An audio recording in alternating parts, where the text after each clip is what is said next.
주진우 라이브.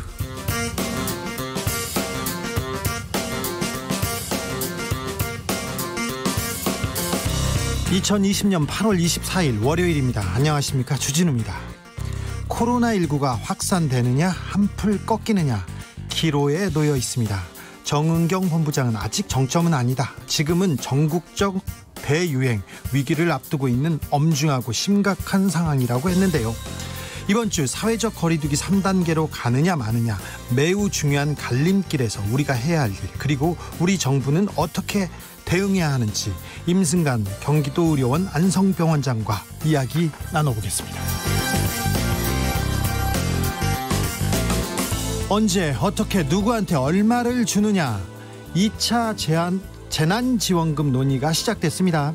문제는 재원 마련입니다. 시대의 전환에 조정훈 의원은 공무원 임금을 삭감해서 일부 재원을 마련하자, 이런 안을 내기도 했는데요.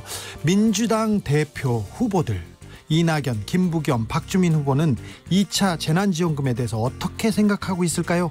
새 후보 차례로 만나보겠습니다.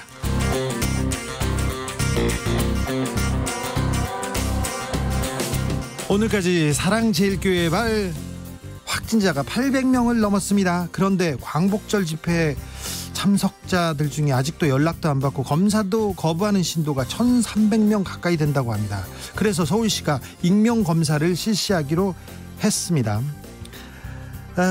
디지털 자료를 경찰이 압수해 갔는데요. 이 사랑제일교회 디지털 자료에는 어떤 내용이 담겨 있을지 김민지 경감과 이야기 나눠보겠습니다. 나비처럼 날아 벌처럼 쏜다. 여기는 주진우 라이브입니다.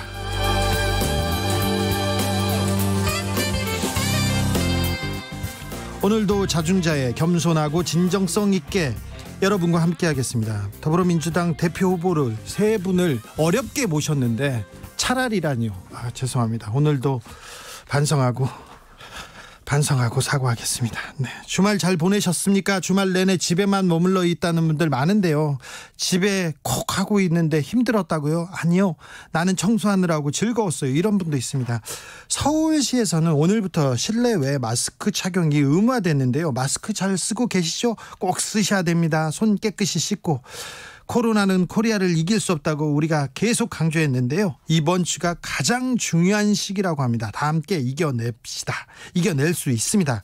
이런 가운데 사회적 거리두기 3단계 이야기가 계속 나오고 있습니다. 여러분은 어떻게 생각하는지, 코로나 어떻게 이길 수 있을지 의견 받겠습니다. 샵 9730, 짧은 문자 50원, 긴 문자는 100원입니다. 콩으로 보내시면 무료입니다.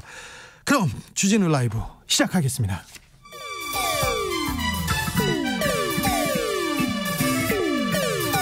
3805님, 그 언젠가 나를 위해 시사를 던져주던 단발머리 주진우 라이브. 왜 이런 거 저 시키는 거? 단발머리 휘날리며 늘 진실을 쫓겠습니다. KBS 1라디오 주진우 라이브.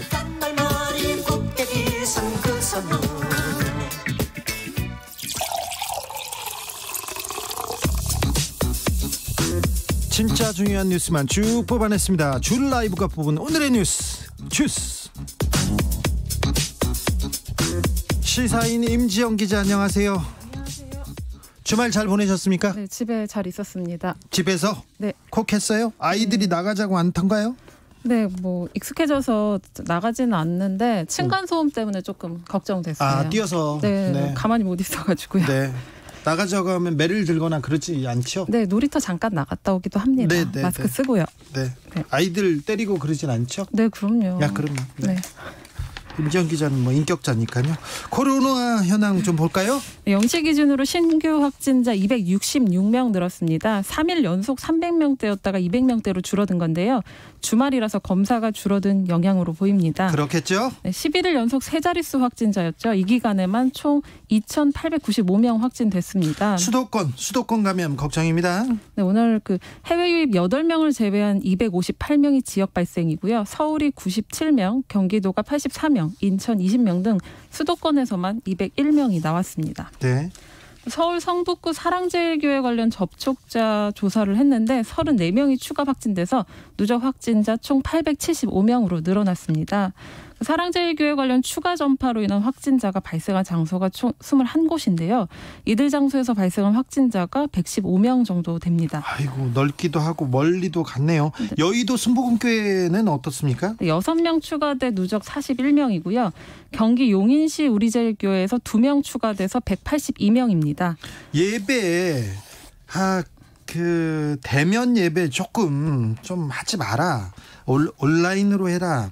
그리고 원격 예배해라 이렇게 얘기했는데 대면 예배 직접 예배당에 나가서 예배 본 경우 많았죠? 네, 대면 예배 금지됐는데요. 대체로는 잘 지켜졌습니다. 서울은 94%가 원격 예배하거나 아예 예배를 중단했다고 하는데요. 훌륭합니다. 네, 그럼에도 231개 교회가 대면 예배로 적발됐고요. 그럼에도 231개 네, 교회? 그중에서 17군데는 20명 이상이 모였다고 합니다. 네. 네.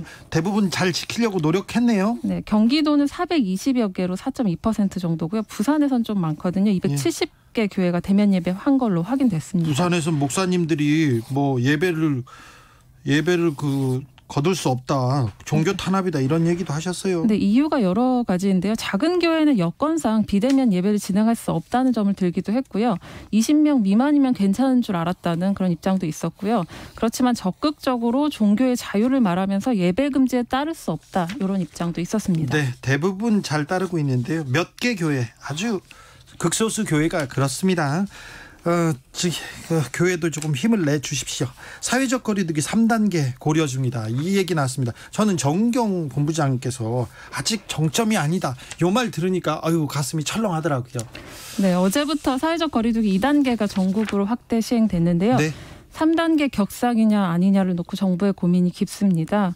2주 평균 지역 발생 1일 확진자 수가 100명에서 200명 이상이면서 1일 확진자가 전날에 배가 되는 더블링 현상이 일주일에 2번 이상 발생했을 때가 기준인데요. 이때도 의료 역량이나 사회 경제적 비용 등 다양한 요소를 고려해서 3단계를 결정합니다. 만약에 우리 사회가 사회적 거리두기 3단계로 넘어가면 어떻게 되는 거예요? 네, 필수적인 사회 경제 활동 외 모든 활동을 금지한다는 원칙이 있습니다. 필수적인 네. 그 외에는 모든 걸 금지한다? 네, 10인 이상 집회 모임이 금지되고요. 고위험 시설 운영이 중단되고 그 외 시설은 오후 9시 이후 운영이 중단됩니다. 이거 사실상 봉쇄에 가까운 조치인데요. 경제적 타격 만만치 않을 것 같아요. 네, 사회경제적 타격 심한 만큼 결정을 신중하게 내리겠다는 입장입니다. 그런데요. 오늘 대한감염학회 등 10개 유관학회가 성명서를 내고 사회적 거리두기 2단계는 역부족이고 3단계가 불가피하다는 입장을 냈습니다. 네. 박능우 보건복지부 장관 오늘 국회에서 열린 예산결산특별위원회에 출석해서 수도권 감염 확산을 이번 주 내에 막지 못하면 3단계 거리두기 격상도 불가피하다고 말했고요. 네. 문재인 대통령도 수석보좌관 회의에서 3단계 격상은 결코 쉽게 말할 수 있는 선택이 아니다. 일상이 정지되고 일자리가 무너지며 실로 막대한 경제 타격을 감내해야 한다. 최악의 상황까지 가지 않도록 모두가 힘을 모아주길 바란다고 말하면서도 네. 지금 단계에서 막아내지 못하면 3단계로 격상될 수밖에 없다고 말했습니다. 말 그대로 지금이 최대 위기입니다. 지금 잘 막아내지 못하면 우리는 3단계로 격상될 수도 있어요. 그러니까 조금 마지막까지 힘을 내주십시오. 긴장을 해야 됩니다. 서울시에서는 오늘부터 마스크 착용이 의무라고 합니다. 그러면은 어디까지 마스크를 써야 되고 어떻게 해야죠? 네, 서울 전역에서 마스크 착용 의무화하는 행정명령 발효됐는데요. 현재는 계도 기간이고요. 10월 13일부터는 과태료 처분 받을 수 있습니다. 10월 13일까지는요. 계도 기간. 네, 서울시는 음식물 섭취 같이 불가피한 경우 제외하고는요. 실내와 공연 등 여러 사람이 모이는 실외에서 마스크를 의무적으로 착용해야 합니다. 지금도 잘 쓰고 있는데요. 어떻게 잘 착용해야 됩니까? 네, 12개 업종 이거는 다른 내용이고요. 네. 학원, 오락실, 그다음에 일반 음식점, 워터파크 이런 데에서는 마스크를 써야 됩니까? 네, 지금까지도 써왔는데요. 지금까지는 집합 제한 명령을 내린 12개 업종이 있었잖아요. 네. 그게 이제 내용이 강화되는데요. 앞으로 한 번이라도 방역수칙을 위반하면 2주 동안의 집합 금지 명령이 시행됩니다. 네. 원 스트라이크 아웃제인데요. 그동안은 위반을 적발해도 행정 지도나 계도에 그칠 때가 있었는데 이번에 처벌을 강화한 겁니다. 뭐 벌금을 받았다 이런 얘기는 못 들었어요. 지금까지는. 네, 위반 정도에 따라서 즉시 고발되거나 300만 원 이하 벌금 부과가 이뤄질 수 있습니다. 바깥에서 이제 뭐 시위, 집회 이런 것도 좀 못하겠죠? 네, 그럴 것 같고요. 오늘도 제가 카페에 갔다 왔는데요. 카페 안에서도 마스크 쓰고 있는 분들 많이 늘어났더라고요. 아유, 그래도 대한민국 국민이 대단한 겁니다. 전 세계적으로 봐도 이렇게 잘 지키고 있기 때문에 외신에서도 주목하는 거고요. 유럽이나 다른 나라에서 2차 대유행 굉장히 심각합니다. 300명, 400명대로 묶던 그 영국, 스페인, 독일에서도 지금 1000명, 4000명, 5000명 이렇게 계속해서 늘고 있습니다. 그런데 우리는 지금 200명, 300명대인데요. 지금 잘 막으면 3단계로 넘어가지 않고 코로나 우등생으로 잘 지낼 수 있을 것 같습니다. 오늘도 사랑제일교회에서 입장을 발표했어요. 계속 내네요. 네네. 어제 그 입장부터 말씀드리면요. 어저께 사랑제일교회 측이 그 코로나19 방역 지휘부를 검찰에 고발하겠다고 밝혔습니다. 아이고 참. 네, 대상은 중대본부장을 맡고 있는 정세균 국무총리, 또 중대본 1차장인 박능우 보건복지부 장관, 그리고 서정엽 서울시장 권한대행, 장하연 서울지방경찰청장입니다. 검찰에 고발하겠다고요? 오늘은 뭐라고 했어요? 네, 오늘은 네. 추가적으로 자신들만 확진자가 아닌 접촉자를 중심으로 엄격한 검사 기준을 적용했다면서 외교부와 민주노총과의 차별을 주장했습니다. 자신들한테 엄격하게 검사했으면 빨리 확진자를 찾아서 검사하고 이렇게 치료해 주겠다는 건데 이걸 가지고도 또 비난했어요? 네, 외교부 직원하고 8.15 당시에 그 민주노총 집회 참석자가 확진된 걸 두고 하는 말인데요. 네. 굉장히 원색적으로 비난했습니다. 사랑제일교회는 한국교회를 대신해 이와 같은 나치 파시즘 공산당 정부는 절대 대한민국에 존재해서는 안 된다는 것을 목표로 끝까지 문정부의 코로나 대국민 사기의 진실을 규명하겠다는 의지를 밝힌 겁니다. 나치가 나오고 파시즘이 나오고 공산당이라고요? 네, 극단적인 말투가 누군가를 연상하게 하는데요. 네. 정광훈 목사도 오늘 한 인터넷 방송에 등장해서 문재인 대통령과 주사파들이 한국을 사회주의 국가로 만들기 위해 교회를 제거하려는 것이라고 말했습니다. 네. 이 얘기를 들어야 되는지 뉴스를 꼭 전해야 되는지 잘 모를 정도로 좀 아무 말이나 하고 있습니다. 정광훈 목사님 좀 자제가 안 되는 바니까 이 얘기는 그만하겠습니다. 수해 피해가 굉장했습니다. 이 수마가 핥히고 간 자리 지금 복구를 하고 있는데요. 복구가 끝나지도 않았는데 태풍 바비가 북상하고 있어요. 네. 8호 태풍 바비 일본 오키나와 서쪽 해상에서 시속 13km 속도로 올라오고 있습니다. 내일 제주도 남쪽 해상으로 북상해서 수요일 제주도 서쪽 지나서 목요일 황해도에 상륙해서 내륙 지나갈 것으로 예상된다고 합니다. 그러면 한반도 내륙을 지나간다는 겁니까? 네, 제주도와 가장 가까워지는 때는 수요일 오후고요. 서울에 근접할 때는 목요일 오전으로 예상됩니다. 그래서 25일 밤 제주도부터 시작해서 목요일까지 전국이 태풍의 직접 영향권에 들어가겠습니다. 물론 또 비 많이 오겠네요. 네, 비도 많이 오는데 무엇보다 바람이 많이 분다고 해요. 그래서 태풍 강도가 강이나 매우 강 등으로 바람 때문에 그 나무가 뽑히고 큰 철탑이 휠 정도로 강한 바람이 불 수도 있다고 합니다. 네. 수해 복구도 끝나지 않은 지역에 추가 피해 예상되니까요. 기상정보 수시로 확인하셔야겠습니다. 비도 비지만 바람 때문에 피해가 큽니다. 농작물도 바람이 훨씬 더 무섭거든요. 그러니까 좀 각별히 좀 대비하셔야 될 것 같습니다. 2차 재난지원금 지급하자 얘기하고 있습니다. 근데 범위를 두고 계속 의견이 엇갈리네요.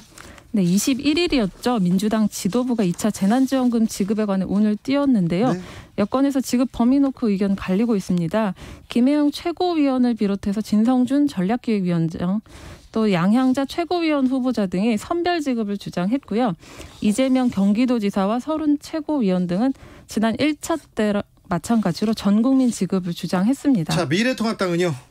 미래통합당 역시 그 저소득 측에 우선 지급하는 데 동의하는 분위기인데요. 차등 지급이요? 네네. 오늘 보도에 따르면 또 중소기업과 자영업자에게 긴급 생존 자금을 지원하는 방안도 검토 중이라고 합니다. 네.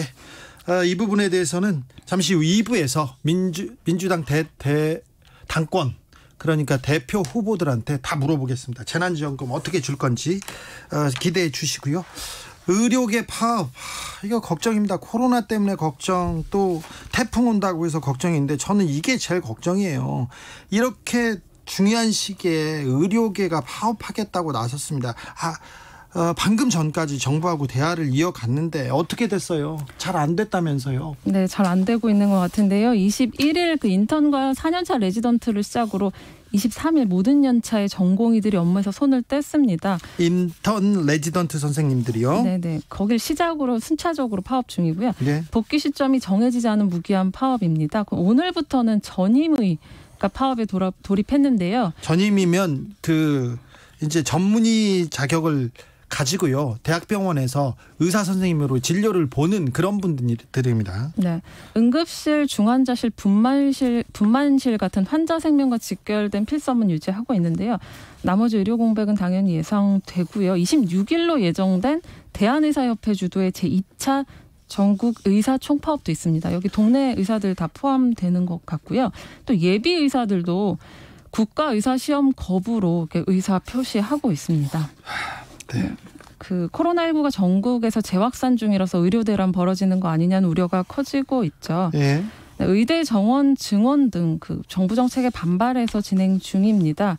주말 동안에 여러 사례 좀 들리고 있는데요. 파업 이후에 암 수술을 연기하거나 응급실 환자를 돌려보내는 사례 등이 발생하고 있다고 합니다. 오늘 정세균 총리가 그 의사들하고 마주 앉았습니다. 어제는 전공의들하고 마주 앉았었고요. 네, 어저께 그 면담 나눈 뒤에 코로나19 관련 진료에는 참여한다는 합의를 이뤘는데요. 오늘 추가 파업이 이어지면서 좀 기류가 좋지 않습니다. 오늘도 면담 진행 중인데요.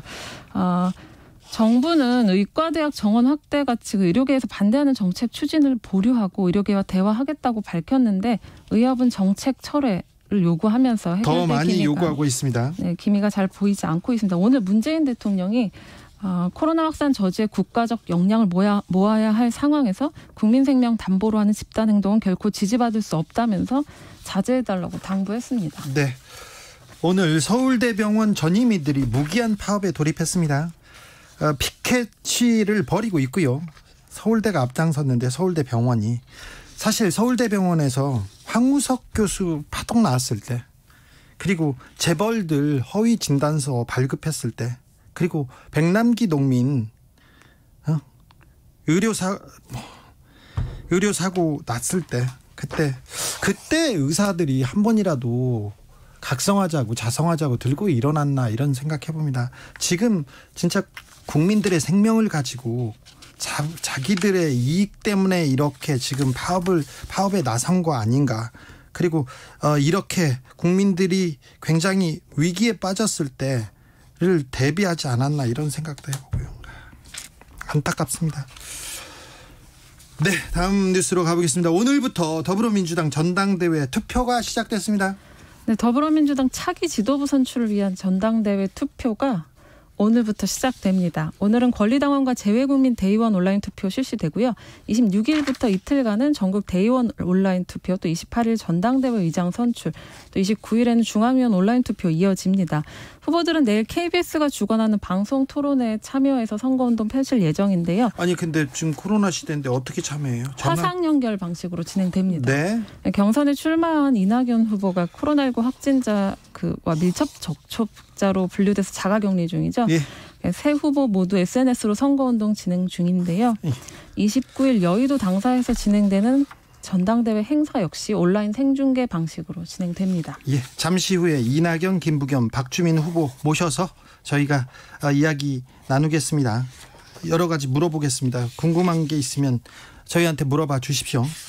푸틴 러시아 대통령의 정적으로 알려진 야권 운동가가 있어요. 그런데 갑자기 의식불명에 빠졌어요.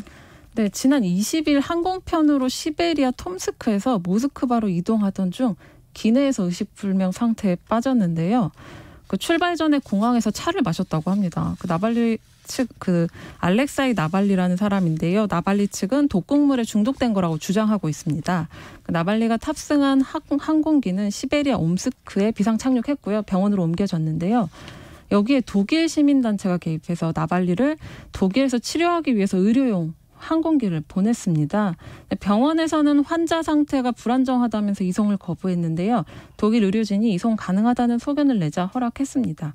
나발리 측은 의료진이 이송을 거부한 게 체내에서 독극물을 추적할 수 없을 때까지 시간을 끌었던 거라고 주장하고 있습니다. 변호사 출신의 나발리는요, 푸틴 정권을 비판하고 주류 세력의 부패를 폭로해 왔는데요. 2018년에는 대선에 출마하려다가 못했습니다. 네, 못했어요. 네, 3년 전에도 푸틴 대통령 지지자로부터 화학염료 공격을 받아서 한쪽 눈 시력 대부분을 잃었다고 합니다. 또 감옥에서도 독성 화학 물질에 노출돼서 알러지 반응 일으키기도 했고요. 무섭죠. 러시아 반체제 인사가 유럽에서 있다가 갑자기 돌연사했습니다. 나중에 보니까 원자력 물질이 발견되기도 했습니다. 독재 국가는 이렇습니다. 무섭습니다.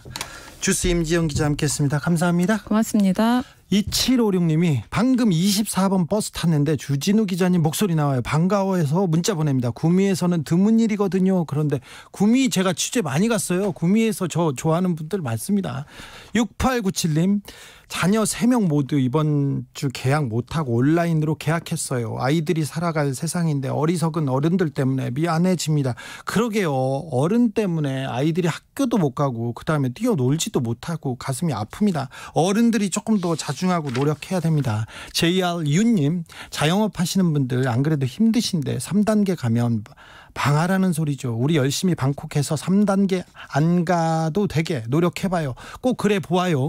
유유님 우리의 시민의식은 3단계 하지 않아도 극복할 수 있습니다. 정세영님은 또 다른 의견이세요. 3단계 올려라. 바캉스 가서 실컷 풀어져서 정상으로 안 돌아오더라. 락다운 걸어서 정부가 통제해야 돼. 말을 안 들으니 강제해야 돼. 이런 의견도 주셨습니다. 네, 뭐 누가 옳고 누가 그르지 않습니다. 다 조심해야 되는 마음이죠. 우리 주진우 라이브 청취자들은 또 문학소녀들이어가지고요. 코로나 삼행시 또 이어갑니다. 6068님 코로 입으로 숨쉬기 참 힘드시죠? 그래도 높아심에서 말씀드립니다. 마스크 착용 거리두기 꼭 합시다. 나의 건강 남의 건강 우리 모두의 건강 실천이 예방이고 이겨내는 방법입니다. 단디 쓰고 땡깁시다. 이야 훌륭하죠? 훌륭합니다. 감사합니다. 교통정보센터 다녀오겠습니다. 공인혜 씨. 네, 이 시각 교통정보입니다. 오전부터 진행된 작업으로 영동고속도로 인천 쪽 강원권이 지금도 혼잡한데요. 진부 부근 2차로의 작업 때문에 1km 구간 정체가 살펴지고 세발 부근 2차로에서는 교량 점검 작업을 하고 있어서 뒤로 5km가 넘는 구간에서 정체가 극심합니다. 횡성 휴게소 부근에서 미리 국도로 우회 이동하시는 것이 좋겠습니다. 이후 정체는 수도권 상습 정체 구간인 동수원에서 광교터널, 부곡에서 동군포, 또 월곡 분기점 부근으로 이어지고요.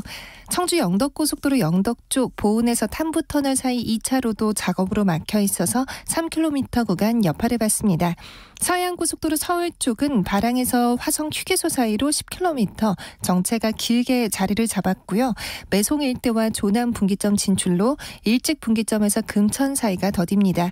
서울시내는 올림픽대로 공항 방향 한강대교 부근 4차로에 서 있는 고장난 차를 조심하셔야겠습니다. KBS 교통정보센터였습니다. 주진우 라이브.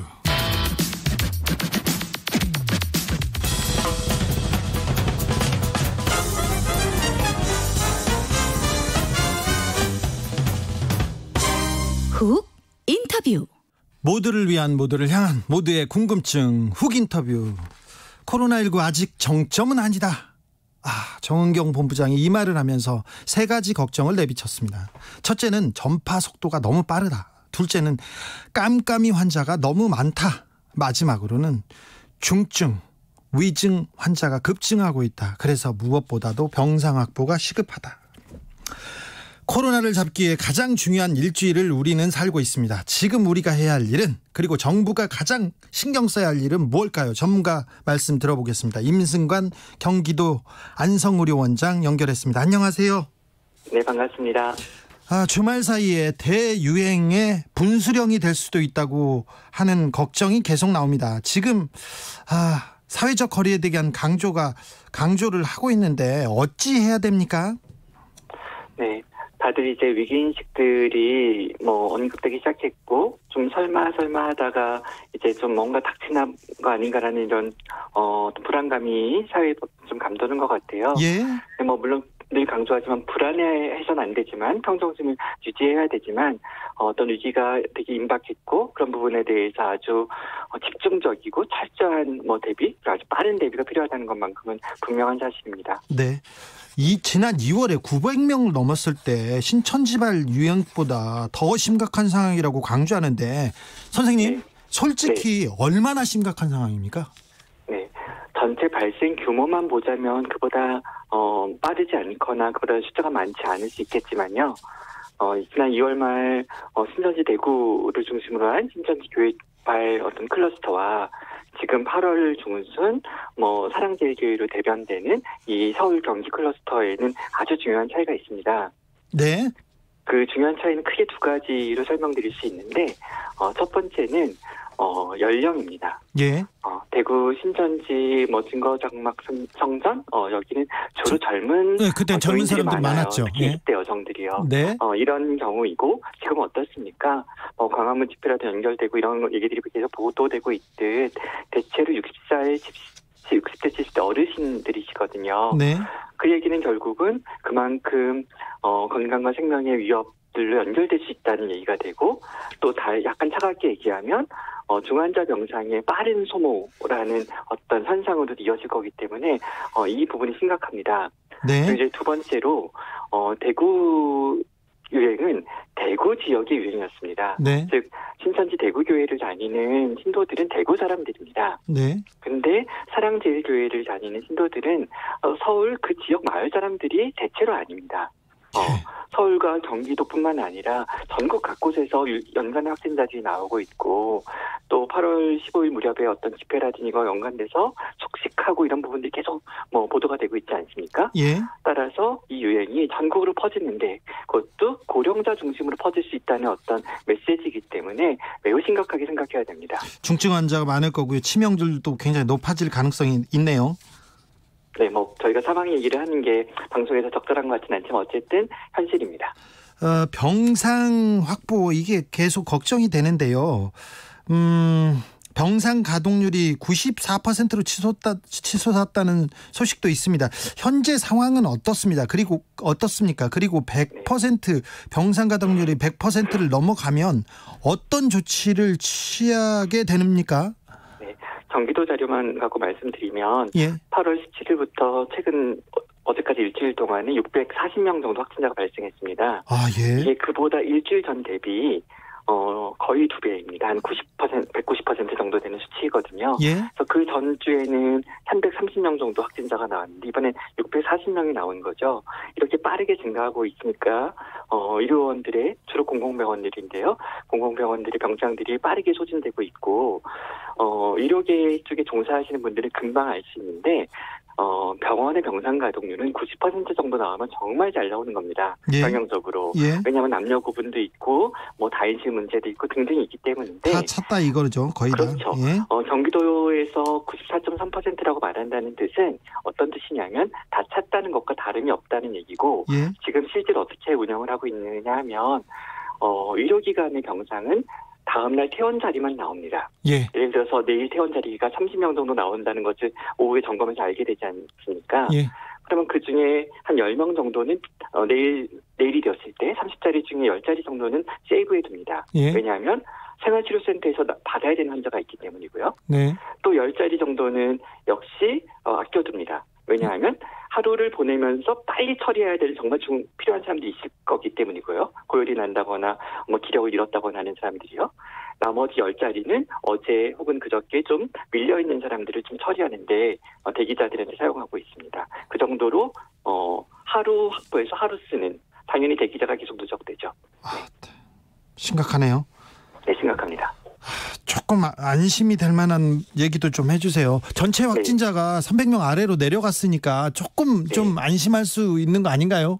네, 그 수치로는 안심할 수 없습니다. 왜냐하면 하루하루를 비교하는 건 이런 역학, 의과학 쪽에서는, 통계학 쪽에서는 사용하는 방법이 아닙니다. 추세를 봐야 됩니다. 추세를. 그래서 이런 하루하루 일 단위 막대 그래프가 아니라 5일 추세선, 7일 추세선 이런 걸 봐야 되는데 주식하시는 분들 흔히 아는 얘기잖아요. 네. 근데 그런 것 좀 추세를 봐야 되는데 추세가 꺾인다는 어떤 징후는 아직까지 포착된다고 생각하지 않고요. 더불어 그보다 더 중요한 건 일주일 전 자료를 봐야 됩니다. 일주일 전 자료에 경로모르 환자들이 그 다음 주에 유행 확산을 얘기합니다.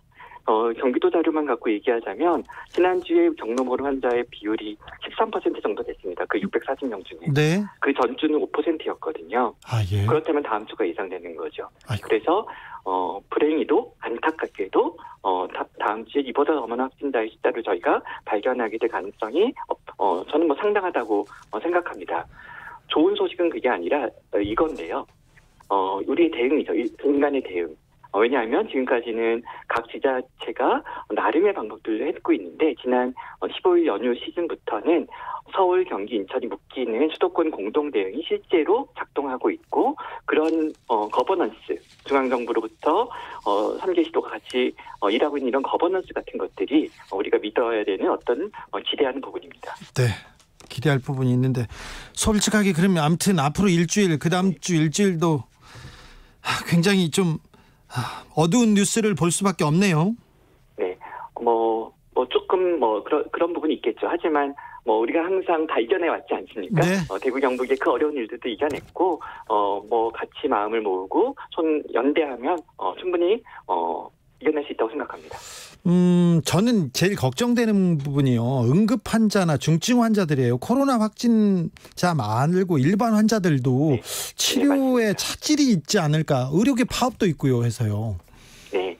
그거를 어떤 그런 영문 용어로는 콜레터럴 데미지, 부가적인 어떤 손상이라고 얘기하고 있고, 예. 초과 사망률, 지역별 초과 사망률이 대구 경북 지역에 3월달에 많았다, 이런 통계랑 학술적 발표도 있었습니다. 네. 걱정하시는 부분들이 사실이고, 실제로 의료 현장에서 일하는 의사 간호사들은 그것이 무슨 말인지 사실 다 알고 있습니다. 그리고 그런 부분들이 우리한테 안타까운 사실이라는 것도 당연히 알죠.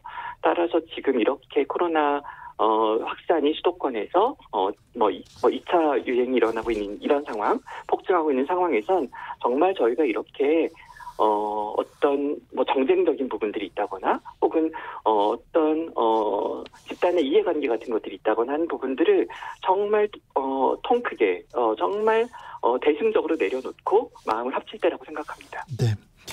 이재명 경기도지사가 코로나 긴급 대책회의를 상급 병원장들하고 했나 본데 선생님도 가셨죠?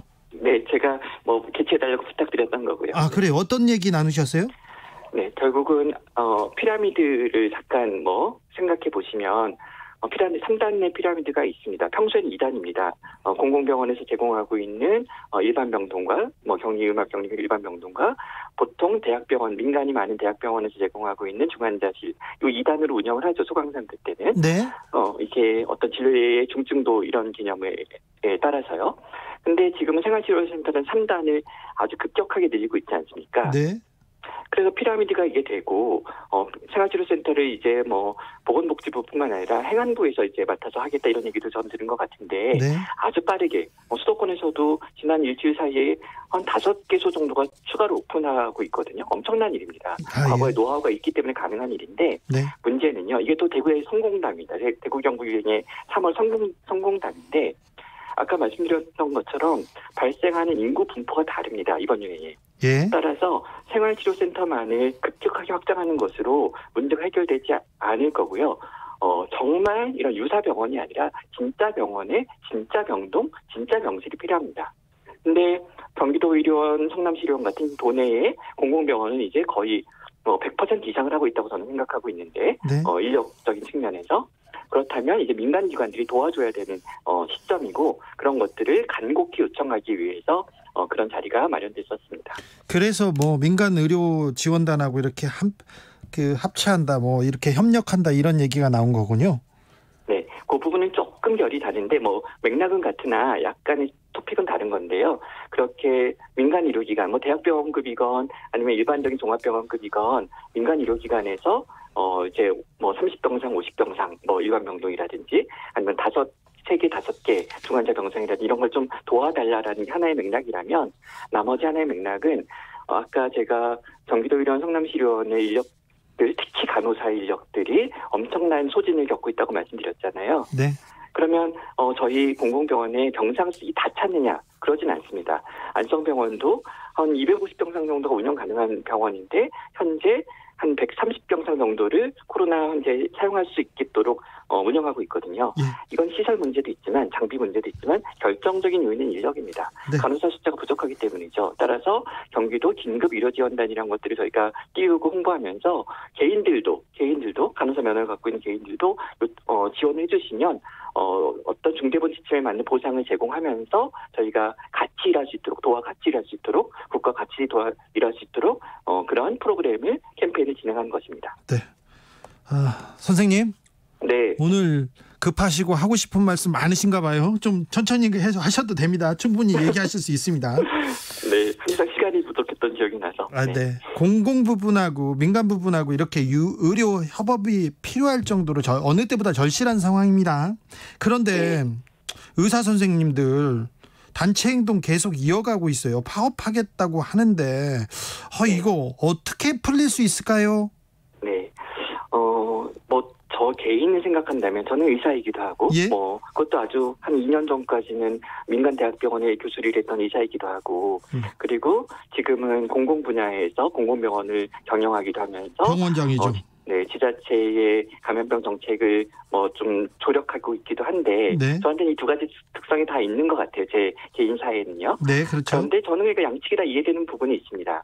즉 가치라는 측면에서는 공공의료의 재설계 그리고 거기에 대한 대대적인 확충에 대해서 공감하고 동의하지만 또 한편으로는 방법론에 있어서는 보다 세밀한 방법론이 필요하다라는 의료계의 어떤 주장에도 공감이 됩니다. 따라서 이게 풀 수 없는 문제가 절대 아니라고 생각하고요. 네. 협상이라는 것, 협의라는 것 양보할 때 생기지 않습니까? 네. 각자가 정부나 이런 진영과 이 반대의 의사협회가 서로 양보할 카드들을 내야 된다고 생각해요. 근데 저는 어제 총리께서 보여주신 그런 태도들이나 어떤 모습들이 사실 한 시민의 입장에서 그보다 진정성 있는 것을 어떻게 얘기하지라고 생각해요. 크레인에 올라가고 타워에 올라가도 일반 노동자들의 투쟁을 할 때 말단 공무원 한 명 만나기 어려운 것인데 저 대한연구협회 선생님들이 대화를 요청했을 때 한 나라의 총리가 2시간 넘게 대화를 해주잖아요. 전공이더라고요. 그럼 이보다 진정성 있는 게 뭐가 있을까라고 생각해서 부디 우리 젊은 의사 선생님들이 혹은 저희 동료 의사 선생님들이 좀 이런 진정성을 좀 믿어주시고 대화에 임해주셨으면 하는 부탁을 드리고 싶습니다. 그러게요. 정부에서는 유보하겠다고 얘기를 하자고 하는데 의사협회에서 계속해서 지금 고집을 꺾고 있지 않은 것 같습니다. 네, 물론 역사가 있겠죠. 그런 정부의 약속을 다 믿기 어려웠던 역사들이 있을 텐데 그런 역사들을 과거들을 갖고 지금 오늘을 대한다면 좀 바른 태도 혹은 합리적인 태도가 아니다라고 생각해요. 그 부분들은 좀 안정화됐을 때 다시 논의하고 혹은 때로 다시 투쟁할 수 있다고 생각하고요. 지금은 우리가 같이 힘을 합쳐서 이 위기를 이겨내야 되는데 사실 개인의 시민의 입장에 생각해 보면요. 믿을 곳이 두 군데 아닙니까? 정부와 의료계. 이 두 곳을 믿어야 되는데 그 두 영역이, 두 섹터가 힘을 합치는 모습을 이른 시일 내에 보여주지 못한다면 시민들은 매우 불안하겠죠. 불안해 죽겠어요. 네, 불안하고 무섭습니다. 네. 그런데요, 선생님 솔직하게 또 말하죠. 오늘 솔직하게 계속 물어봅니다. 3단계 늘 그러셨잖아요. 그렇습니다. 사회적 거리두기 3단계 격상해야 된다고 보십니까? 왜 격상을 망설이고 있다고 보십니까? 네, 이거는 격상 자체의 이슈라기보다는요, 위기소통의 이슈라고 생각합니다. 즉, 방역 이슈가 아니라, 어떤 커뮤니케이션 이슈라고 생각해요. 지금 근데 그런 부분들을 정은영 본부장이나 혹은 보건복지부의 많은 관료들이 필요하다고 느끼겠지만 그것들을 그 멘션만에 나가서는 원하는 효과가 안 나타난다라고 생각할 것 같습니다. 즉, 예. 그 언급이 갖고 오는 부작용을 고려하는 거죠. 예. 지금까지 그런 논의들이 어떤 사회적 거리두기 단계가 올라갈 때 입을 수 있는 사회의 데미지, 사회 영향들에 대해서 충분하게 논의되지 못했고, 저희가 가끔 방송에서 말했던 수용 가능한 위험, 이런 부분들에 대해서 사회적 담론들이 아직 충분치 않으니 이것을 말하는 것이 정효과보다는 반대 효과가 나타나는 것에 대한 걱정이 있을 것 같습니다. 네. 어쨌든 사회적 거리두기가 2단계에 머무르든 3단계로 가든 간에요. 그것과 상관없이 우리 자율적인 실천이 더 중요하고요. 대구를 생각해보면 3월 대구 생각하면 그때 뭐가 이런 게 있어서 2단계니 3단계니 이런 체계가 있어서 사람들이 거리 없었던 게 아니잖아요. 네. 우리가 그걸 인식하면, 그리고 그 원리를 이해하면 정부가 딱딱딱딱 룰을 정해주지 않아도 시민들이 시민의 힘으로 이겨내는 그런 모습들, 이런 것도 좀 기대하고 싶습니다. 네.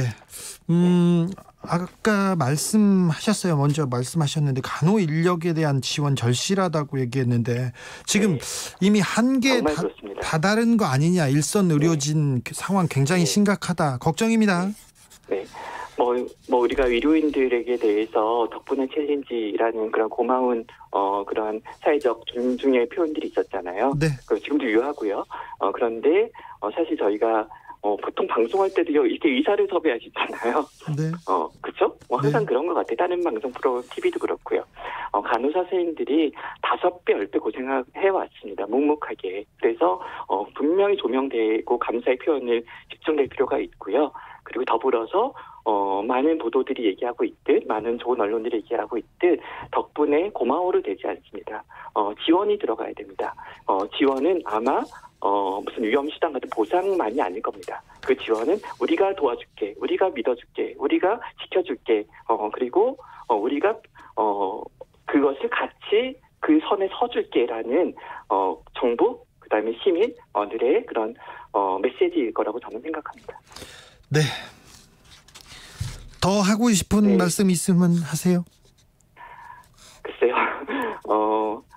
저희가 이번 유행들을 잘 겪어내야 됩니다. 그리고 당연히 잘 겪어낼 것입니다. 예. 경험들이 있잖아요. 근데 경험을 갖고 있기 때문에 얻어지는 더 잘하는 부분도 있지만 경험을 믿고 하는 과신이나 오류도 조심해야 된다고 생각해요. 저희가 K방역 좀 장밋빛 수사들이 있었잖아요. 샴페인 좀 일찍 터트린 분위기도 없지 않았는데, 우리가 성공했던 방법이, 이번에도, 즉 3월에 성공했던 방법이 이번에도 성공 가능한지. 네. 아까 생활치료센터 얘기도 드렸고요. 접촉자 조사 같은 것들도 마찬가지입니다. 한 50명 발생할 때랑 500명 발생할 때 역학조사 방법이 같을 수 있겠는지, 같은 효과가 나타날 건지. 그래서 다른 과목을 시험 보는 일 같은 겁니다.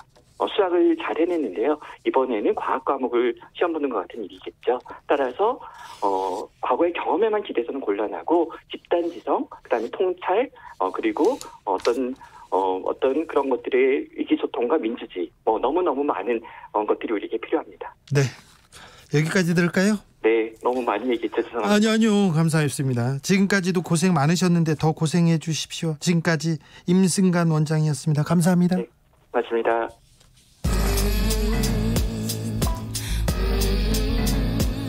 나비처럼 날아 벌처럼 쏜다. 주진우 라이브.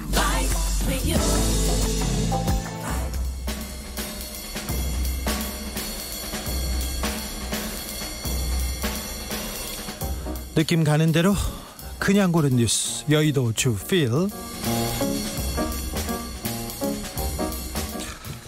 먼저 알리겠습니다. 지난주 주스 코너에서요, 제가 정광훈 목사하고 한기총 얘기를 하다가 최성규 전 인천 여의도 선복음교회 목사에 이어서 한기총 회장을 정광훈 목사가 이렇게 이어받았다고 말씀드렸는데요. 최성규 목사 측에서 좀 정정해달라고 연락이 왔습니다. 최성규 목사는 한기총 11대 회장이고요.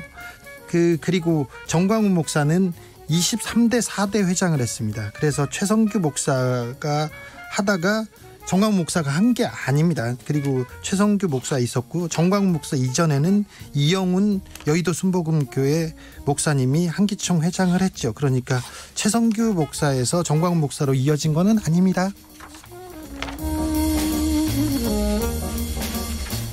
서울대 서서문학과 대학원생 인건비 수년간 빼돌려. KBS 기자입니다. 서울대학교에 서서문학과, 그러니까 스페인어 일부 교수들이 1억 원 이상의 인건비를 대학원생 통장으로 받아요. 그 돈을 가지고 학과 운영에 쓰고, 그리고 4천만 원은요 교수 개인 명의로 서울대에 발전 기부금을 기부했답니다. 장학금 주겠다고. 이게 무슨 일이야 얘기했는데 교수들은 뭐라고 하냐면 오래된 관행이었다 이렇게 얘기합니다. 서울대 서서문학과 교수 한 분은 제자를 성추행한 혐의로 지금 재판에 넘겨져서 같은 징계를 받을 뻔했는데 징계 대상에서는 빠졌다고 합니다. 그런데요, 관행이었다고요. 떳떳하면 왜 교수님들 대학원생 통장으로 돈을 받아요? 떳떳하시면 왜 그렇게 하셨어요? 본인도 부끄러우니까 이렇게 돌려받은 거 아닙니까? 관행이라니요. 교수님, 좀 이건 너무하신 것 같아요.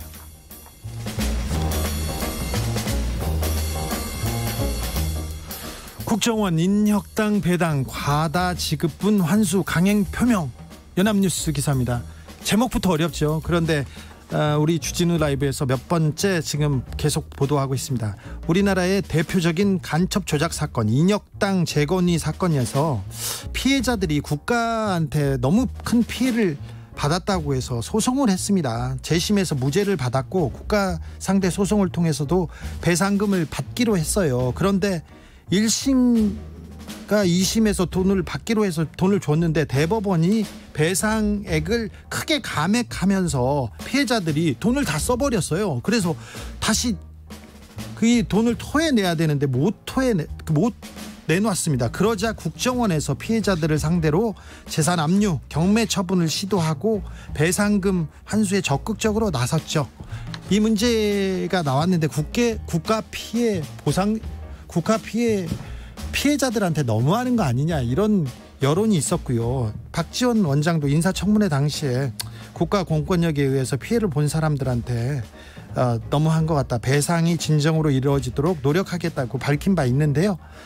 얼마 전에 국가정보원에서 이게 환수를 포기할 수 없다고 이렇게 강경하게 밝혔다고 합니다.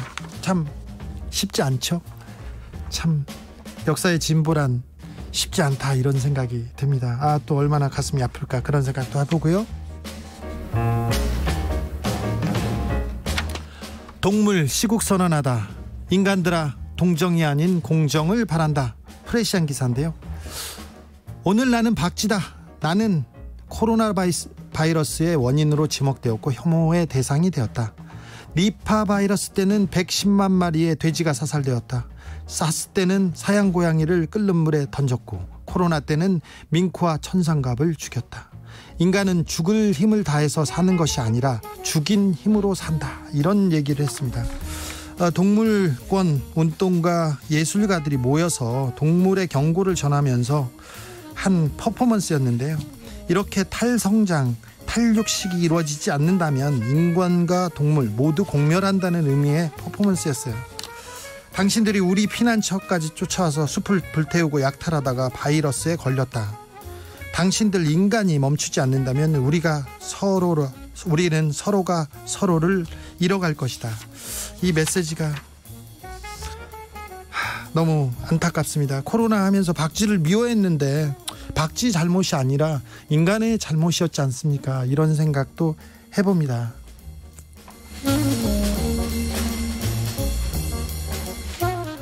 영국 해변 감동의 인간 사슬, 20명 손잡고 물 빠진 사람 구했다. 중앙일보 기사인데요. 20일 있었던 기사입니다. 영국 더들도 해변에서 수영하던 한 사람이 물에 빠졌어요. 허우적대고 있는데 파도가 워낙 세서 금방이라도 휩쓸려 갈 수밖에 없는 위급한 상황이었습니다. 이 장면을 목격한 주변 사람들 20명이 손에 손을 잡고 인간띠를 만들었습니다. 그래서 거센 파도를 뚫고 서로에게 의지한 채 앞으로 나아가서 이 사람을 구해냈습니다. 굉장히 위험한 구조 방법이에요. 이렇게 구조하다가 더 많은 인명피해를 입기도 했는데요. 사람이 사람의 손을 잡고 연대로 사람을 구해내는 모습, 우리가 지금 서로에게 기대하고 서로를 구해낼 수밖에 없는 그런 코로나 시대에 살고 있습니다. 이 시대에 너무 따뜻하고 뭉클해서 저희가 주필에서 꼽아봤습니다.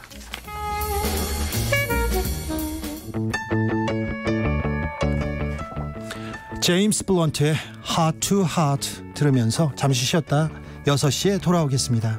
6820님이 코로나로도 삼행시입니다.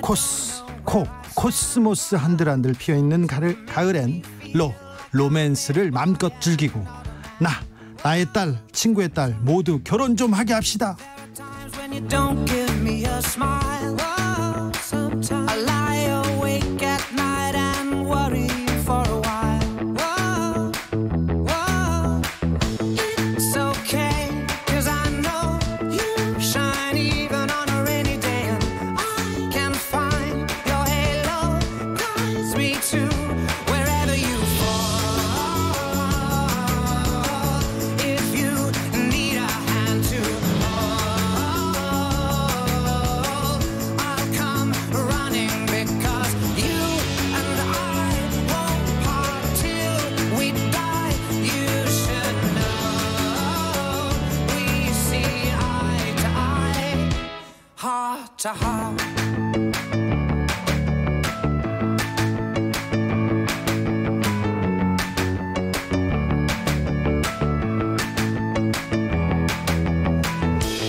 KBS 라디오 연중기획 희망충전 대한민국 392번째 이야기.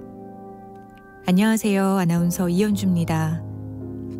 지적장애 3급인 진우의 꿈은 의사가 되는 겁니다.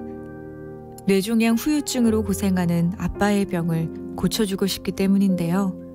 왼쪽 눈하고 왼쪽 귀가 안 들리다 보니까 일할 때 사람들 간에 소통하고 자꾸 부딪히고 해가지고 어쩔 수 없이 이제 그만두게 됐습니다. 오른쪽 귀마저 잘 안 들리게 된 아빠는 더 이상 일을 하기 어려운 상황입니다. 진우를 비롯한 4명의 아이들에겐 미안한 마음뿐이라는데요. 보통 주위에 보면은 없이 사는 사람들도 학원 하나씩은 보내잖아요. 근데 저희는 아직 못 보내고 있어요. 아빠 손잡고 엄마 손잡고 어디 놀러 가고 싶을 텐데 막내마저 아빠 어디 가요 이런 소리를 안 해요. 일찍 철이 들어버린 진우와 동생들은 그 흔한 투정 한마디 하지 않습니다. 그저 아빠가 꼭 낫기만을 바랄 뿐입니다. 의사 해주고 싶은데요. 고쳤으면 좋겠어요. 왜냐하면 아빠는 잘 챙겨주시고 참 고생 엄청 많으셨습니다. 사랑합니다. 여러분의 따뜻한 손길이 희망의 빛이 됩니다. ARS 060-700-1580 060-700-1580 한 통화 3,000원으로 희망을 선물해주세요. KBS 라디오 연중기획 희망충전 대한민국은 초록우산 어린이재단, 인탑스 주식회사 그리고 청취자 여러분과 함께합니다. ARS 060-700-1580 한 통화 3,000원입니다.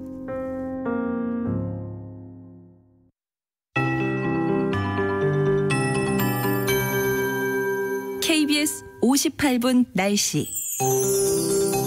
남쪽 아주 멀리에서 태풍이 북상을 하고 있습니다. 태풍의 진행 방향 앞자리 쪽에 만들어진 비구름의 영향을 받아서 제주도 지방의 경우 오늘 밤부터 비가 내릴 것으로 보이고요. 남해안 지역은 내일 밤부터 오후에는 내일 소나기가 곳곳에 내릴 것으로 예상되기 때문에 이 점 염두에 두시는 것이 좋겠고 26일 수요일부터 27일, 28일까지 전국적인 태풍에 의한 비가 내릴 것으로 예상되고 있습니다. 이 때문에 지금 제주도 남쪽 먼바다는 풍랑주의보가 내려져 있는데 9시를 기해서 제주도 북부 지역을 제외한 제주도 앞바다와 남해 동부 먼바다, 남해 서부 동쪽 먼바다에 풍랑주의보가 발효되겠고 강풍주의보도 거문도와 초도에 발효된다는 점 참고하시면 좋겠습니다.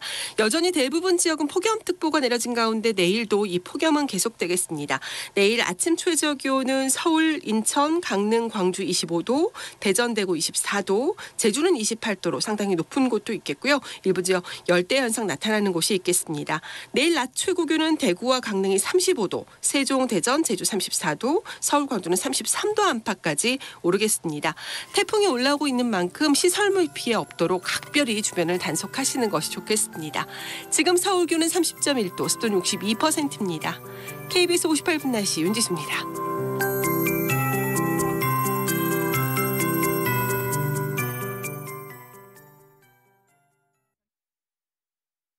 정성을 다하는 국민의 방송 KBS가 6시를 알려드립니다. AM 711kHz, FM 97.3MHz, KBS 1라디오입니다. HLKA.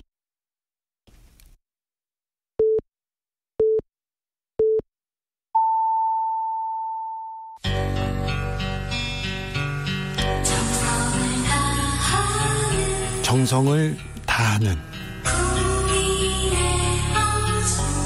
국민의 방송 KBS 주진우 라이브. 그냥 그렇다고요.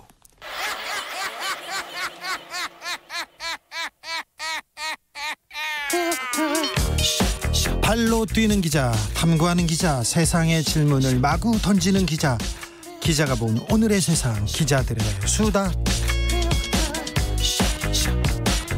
라이브 기자실을 찾은 오늘의 기자는 KBS 김기아 기자입니다. 안녕하세요. 안녕하세요. 네, 잘 지내셨죠? 잘 지내지 못했죠. 왜요? 이 코로나 소식 때문에 네. 지금 뭐 있던 약속도 다 취소되고요. 네. 어떤 뭐 활동 자체를 아무것도 할 수 없는 상황이 돼버려가지고 취재도 어렵고요. 그렇습니다. 지금 KBS 같은 경우에도 그 취재를 하려고 사람을 만나야 이걸 취재를 하지 않습니까? 사람 만나지 말라고 하지 않습니까? 사람을 아예 만나지 말고 전부 전화 통화로만 취재를 해라. 이렇게 얘기를 하더라고요. 네. 그래서 지금 취재 경우에도 좀 쉽지 않은 그런 상황입니다. 그렇습니다. 전화로 할 수 있는 얘기가 있고 직접 보면 더 많이 이렇게 얘기하는 아무래도. 사람들이 많거든요. 네. 좀 기자도 좀 어렵긴 한데 뭐 조심해야죠. 맞습니다. 네, 기자들은 많은 사람을 만나니까 더 조심해야 됩니다. 네, 맞습니다. 자, 묻힌 뉴스 가보겠습니다. 네, 첫 번째 뉴스는요. 그 요즘에 그 일본 아베 총리. 네. 이분이 뭐 건강이 안 좋다. 아, 궁금해요. 왜 쩔뚝거리냐. 뭐 이런 얘기들이 있거든요. 네. 그래가지고 요런 분위기를 타서 그런지 모르겠는데 일본에도 이제 1야당이 지금은 자민당이지 않습니까? 1여당이 그런데 그 여당이 그 자민당인데 제1야당인 국민민주당이 당 해산을 하고요. 당 해산을 해가지고 제1야당, 그러니까 제일 큰 야당인 입헌민주당과 통합하기로 했다고 합니다. 야당이요? 네. 그래서 이 두 야당이요 다음 달에 새로운 이름의 통합신당으로 공식 출범을 한다고 합니다. 아니 근데 두 당 합쳐봤자 얼마 안 되잖아요. 그렇습니다. 사실 뭐 큰 차이는 안 나는데요. 이 두 당을 합쳐도 NHK의 분석으로는 한 130석에서 140석. 또 교도통신의 분석에 따르면은 최대 150석 정도 될 거라고 보는데 사실 자민당이랑 공명당이 지금 연립정권하고 있는데 여기가 454석이거든요. 네. 그러니까 뭐 한 3분의 1 정도 이 규모의 그 야당이 될 수 있을 것 같아요. 예, 그런데 이 두 야당이 그 뿌리가 둘 다 옛날 일본 민주당의 뿌리거든요. 그렇죠. 그래가지고 여러분 일본 그 민주당 하면 잘 모르시는 분도 많이 계실 텐데 2009년 총선에서 이겼거든요. 당시 민주당이. 네. 그래서 54년 만에 정권 교체를 했는데 약간 그 한국과 좀 소통이 그래도 잘 되는 당이었어요. 그렇죠. 과거사에 대해서도 좀 그 반성하는 시각이 있었고요. 그리고 저기 동북아 다른 나라하고도 잘 지냈습니다. 그렇습니다. 여러분 뭐 기억하시는 분도 계시겠지만 하토야마 유키오 총리 왜 우리나라 서대문 형무소 와가지고 막 절도 하고 참배도 하고 그런 굉장히 한일 간의 그런 이제 소통을 많이 하는 그런 총리였고 간나오토 노다 요시히코 총리 내각이 쭉 있었는데 아시겠지만 2011년에 이 동일본 대지진이 있었지 않습니까? 네. 그때 와장창 지지율을 다 말아먹고 완전히 자민당에게 완패를 당해가지고 그래가지고 거의 완전 뭐 지리멸렬 망했죠 완전히 제가. 근데 이번에 이제 다시 모이면서 이번에 아베 정권 약간 이제 약해지는 분위기인데 한번 흔들 수 있지 않겠냐 이런 얘기가 나오는 겁니다. 자, 야권 통합으로 정권 교체를 바로 이룰 수는 없지만 그렇죠. 아베 정권을 좀 흔들 수 있는 그런 분기점이 되지 않을까 이런 시각도 있는데요. 그렇습니다. 정치라는 게 이제 뭐 그냥 숫자로만 하는 게 아니라 어떤 이슈가 있으면 확 또 바뀌기도 하는 거니까요.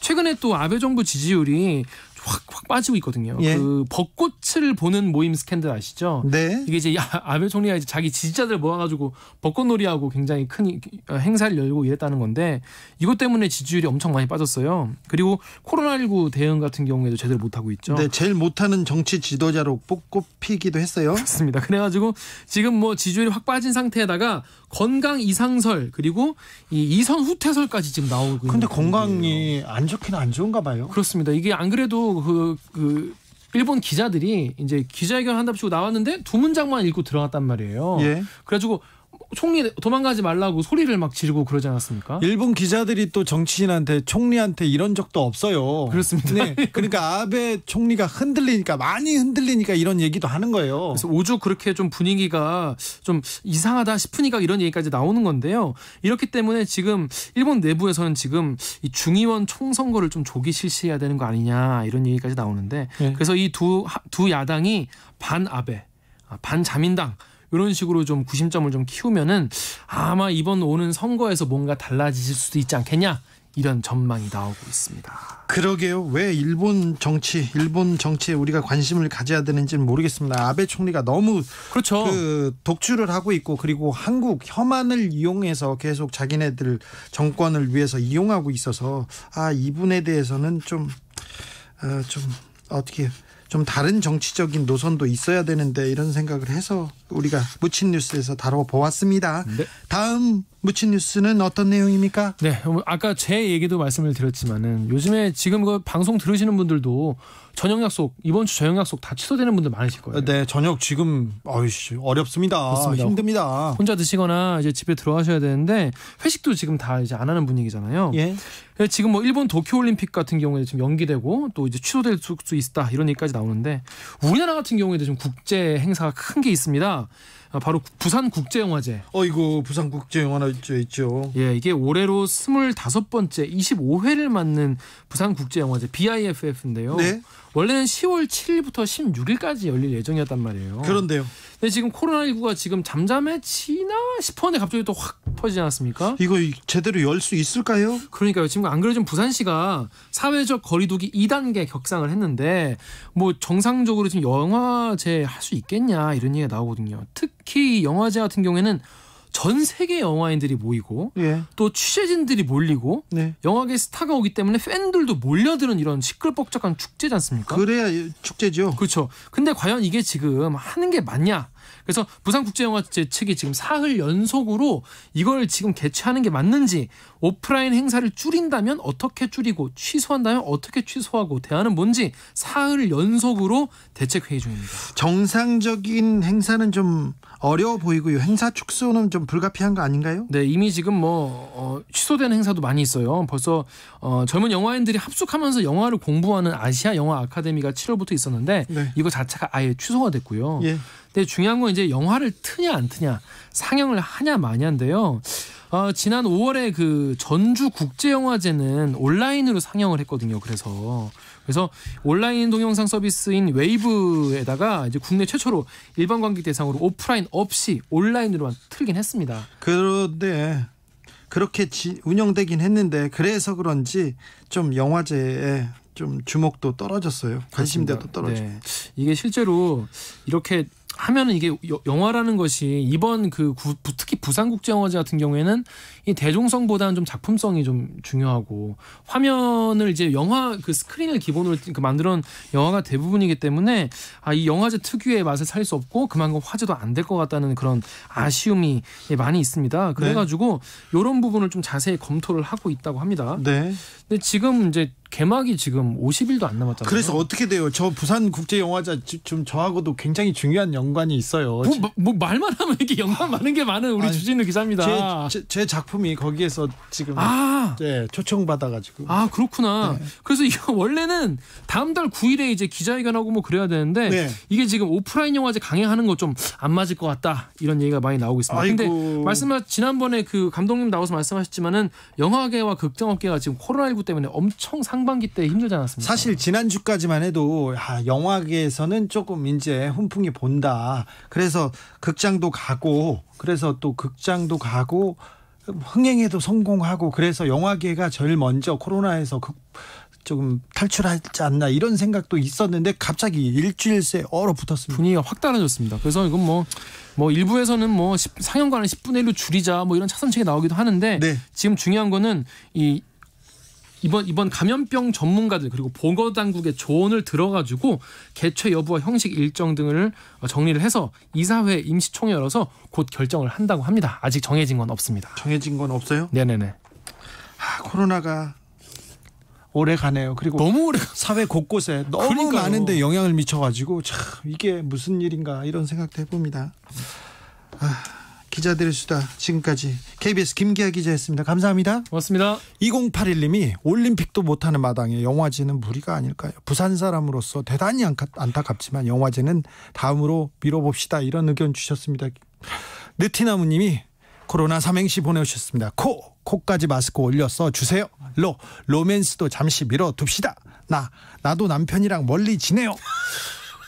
저희 애청자신데 그전에도 좀 멀리 지내신 건 아니시죠? 아니실 거예요. 1902님 차라리 삼행시 갑니다. 차츰 나아질 겁니다. 그럼요. 라이브가 어렵죠? 리얼이니까요.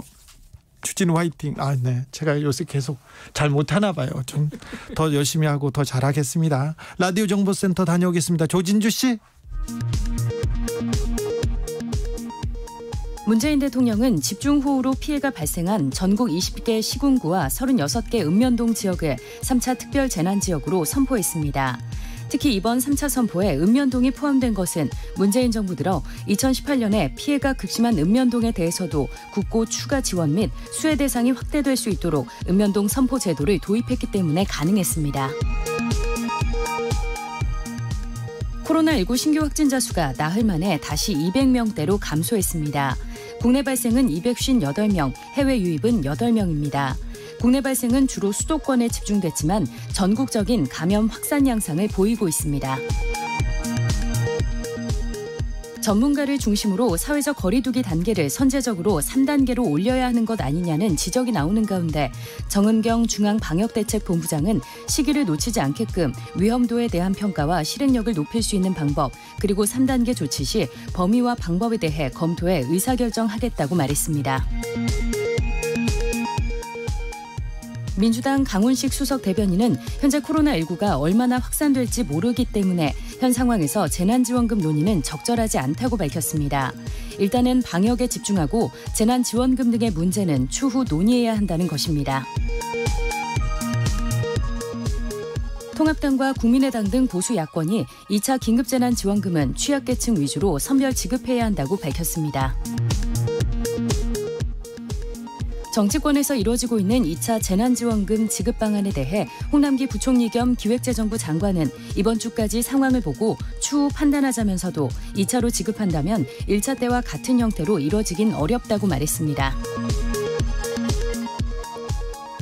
코로나19 확산으로 인해 오늘 전국 1,800여 개 학교에서 등교 수업이 이루어지지 못했습니다.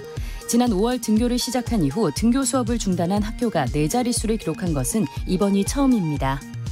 지금까지 라디오 정보센터 뉴스였습니다. 정치 피로, 사건 사고로 인한 피로, 고달픈 일상에서 오는 피로. 오늘 시사하셨습니까? 경험해보세요. 들은 날과 안 들은 날의 차이. 여러분의 피로를 날려줄 저녁 한 끼 시사. 추진우 라이브.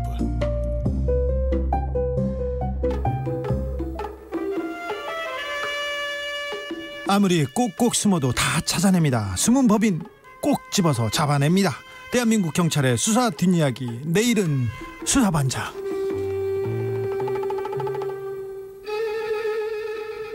경찰청 수사국 수사구조개혁단 김민지 경감, 안녕하세요. 안녕하세요. 오늘은 전화 연결이에요? 네. 제가 근무하는 곳도 네, 코로나 확진자가 발생을 해서요. 저는 다만 건강하고 자가격리 대상은 아니지만 안전을 위해서 전화로 만나뵙게 됐습니다. 경찰관들이 코로나 확진자가 계속 늘고 있다는 상황 계속 보고 있는데요. 안타깝더라고요. 상황이 어떻습니까?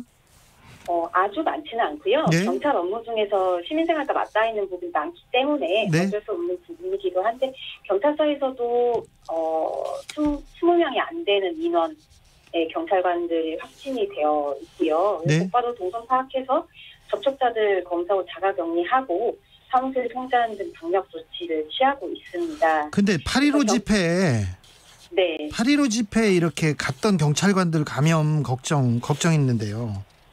예, 집회 투입한 서울지방경찰청 소속 경찰관들도 진단검사에서 음성 판결 받은 분들은 현장 투입이 됐고요.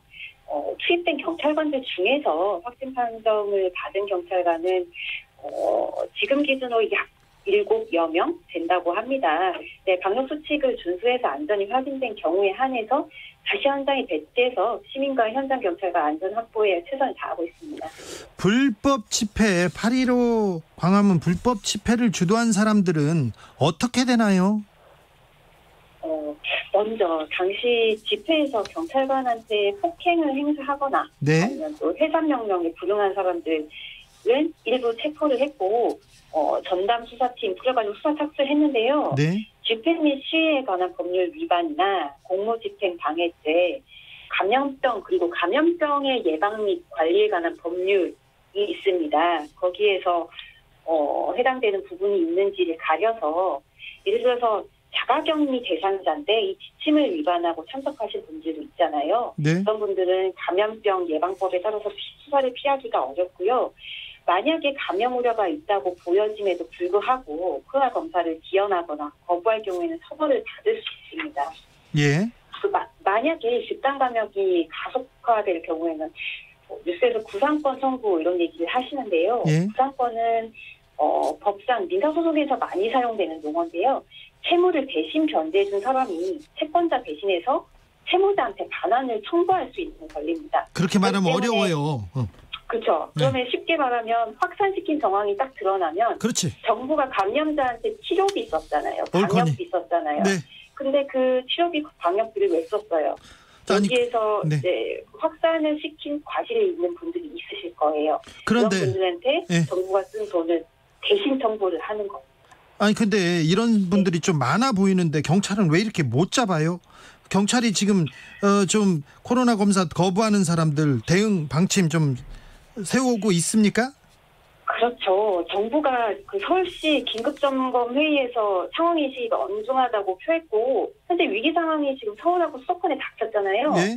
그래서 전체 인구 절반이 살고 있고 밀도도 높고 유동 인구도 많고 해서 위험한 상황임을 인지하고 있고요. 네. 방역 핵심이 접촉자를 신속하게 확인하고 진단 검사하고 결과에 따라서 격리 치료하는 거잖아요. 네. 그래서 경찰도 확진 후 격리 조치를 위반한 그런 분들 그리고 조직적으로 역학조사를 방해하는 경우 그리고 마스크를 착용 때문에 일어나는 시비나 폭행 이런 부분에서 범죄행위가 일어나는 부분을 집중 단속하고 수사하고 있습니다. 네. 저기 8.15 집회 참가한 사람들도 경찰은 거의 집회 참가자들을 거의 파악하고 뭐 목록 조사도 가능하고 있습니까? 예, 지난주에 서울청 지수대에서 그 감염병 예방법 위반 혐의를 받는 교회에 대해서 압수수색 영장 집행을 했고 서류하고 컴퓨터 확보했고요. 그리고 그 당시에 중앙사고수습본부 등 합동관 조사관도 같이 투입됐습니다. 그래서 그날 압수수색으로 명단하고 집회 참석자 명단 확보했고 자료 분석 중이고요. 그리고 일부 지방청에서는 인솔자 분들 압수수색 통해 가지고 휴대폰 포렌식해서 참석자 명단을 확보하기도 했고요. 이 부분 방역 당국에 제공이 됐고요. 그리고 박주민 의원이 제공했다는 전세버스 리스트 파일도 제출을 받아서 지금 자료 분석 중에 있습니다. 8.15 네. 8.15 집회 때 네. 광화문에 갔던 사람들을 휴대폰 통화 기지국 조사를 통해서 파악한다고 했는데 거의 이거 그 조사가 거의 좀 끝나가고 있습니까? 예, 그 부분도 예전에 그 이태원 클럽발 코로나 조사 때하고 비슷한 부분인데요. 감염병 예방법에 따라서 경찰관이 요청 방역 당국 요청에 따라서 기지국의 명단을 확보를 해가지고 제공을 할 수가 있는데 네. 이번에도 그 법에 따라서 확진자가 광화문 일대에 광화문 일대 방문을 한 시민들과 이제 집회 참여자들 이런 분들이 계실 거예요. 예. 그 일대에서 통신 3사를 통해서 집회 현장에 있었던 것으로 추정되는 분들 연락처를 확보를 했습니다. 네. 예, 그래서 제공이 된 상태고 분석 중에 있다고 알고 있습니다. 지금은 수사를 열심히 하고 있어서 곧 결과가 나오겠네요. 예, 그렇습니다. 네. 여기까지 듣겠습니다. 내일은 수사반장 마무리하겠습니다. 지금까지 김민지 경감이었습니다. 감사합니다. 네, 감사합니다.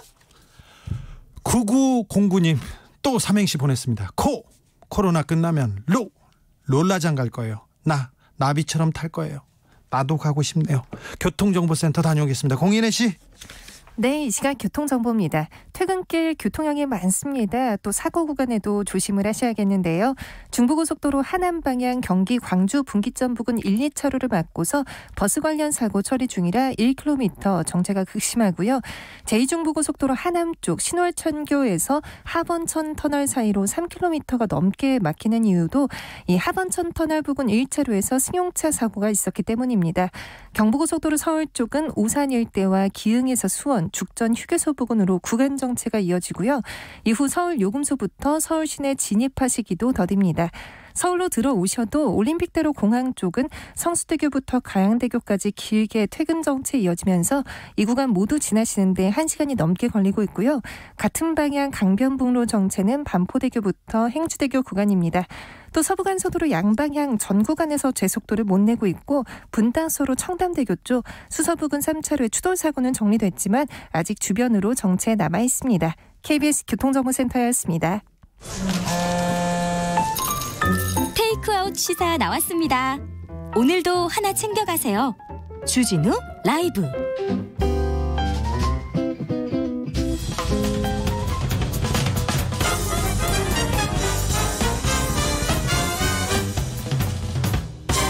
훅 인터뷰. 훅 인터뷰 오늘은 특집으로 준비했습니다. 더불어민주당 새로운 당대표를 뽑는 전당대회가 이번 주 토요일로 다가왔습니다. 오늘부터 온라인 투표가 시작됐는데요. 코앞으로 다가온 민주당 전당대회. 이낙연, 김부겸, 박주민 후보의 마지막 출사표 들어보겠습니다. 내가 당대표가 되어야 되는 이유 짧고 굳게 들어봅니다. 먼저 기호 1번.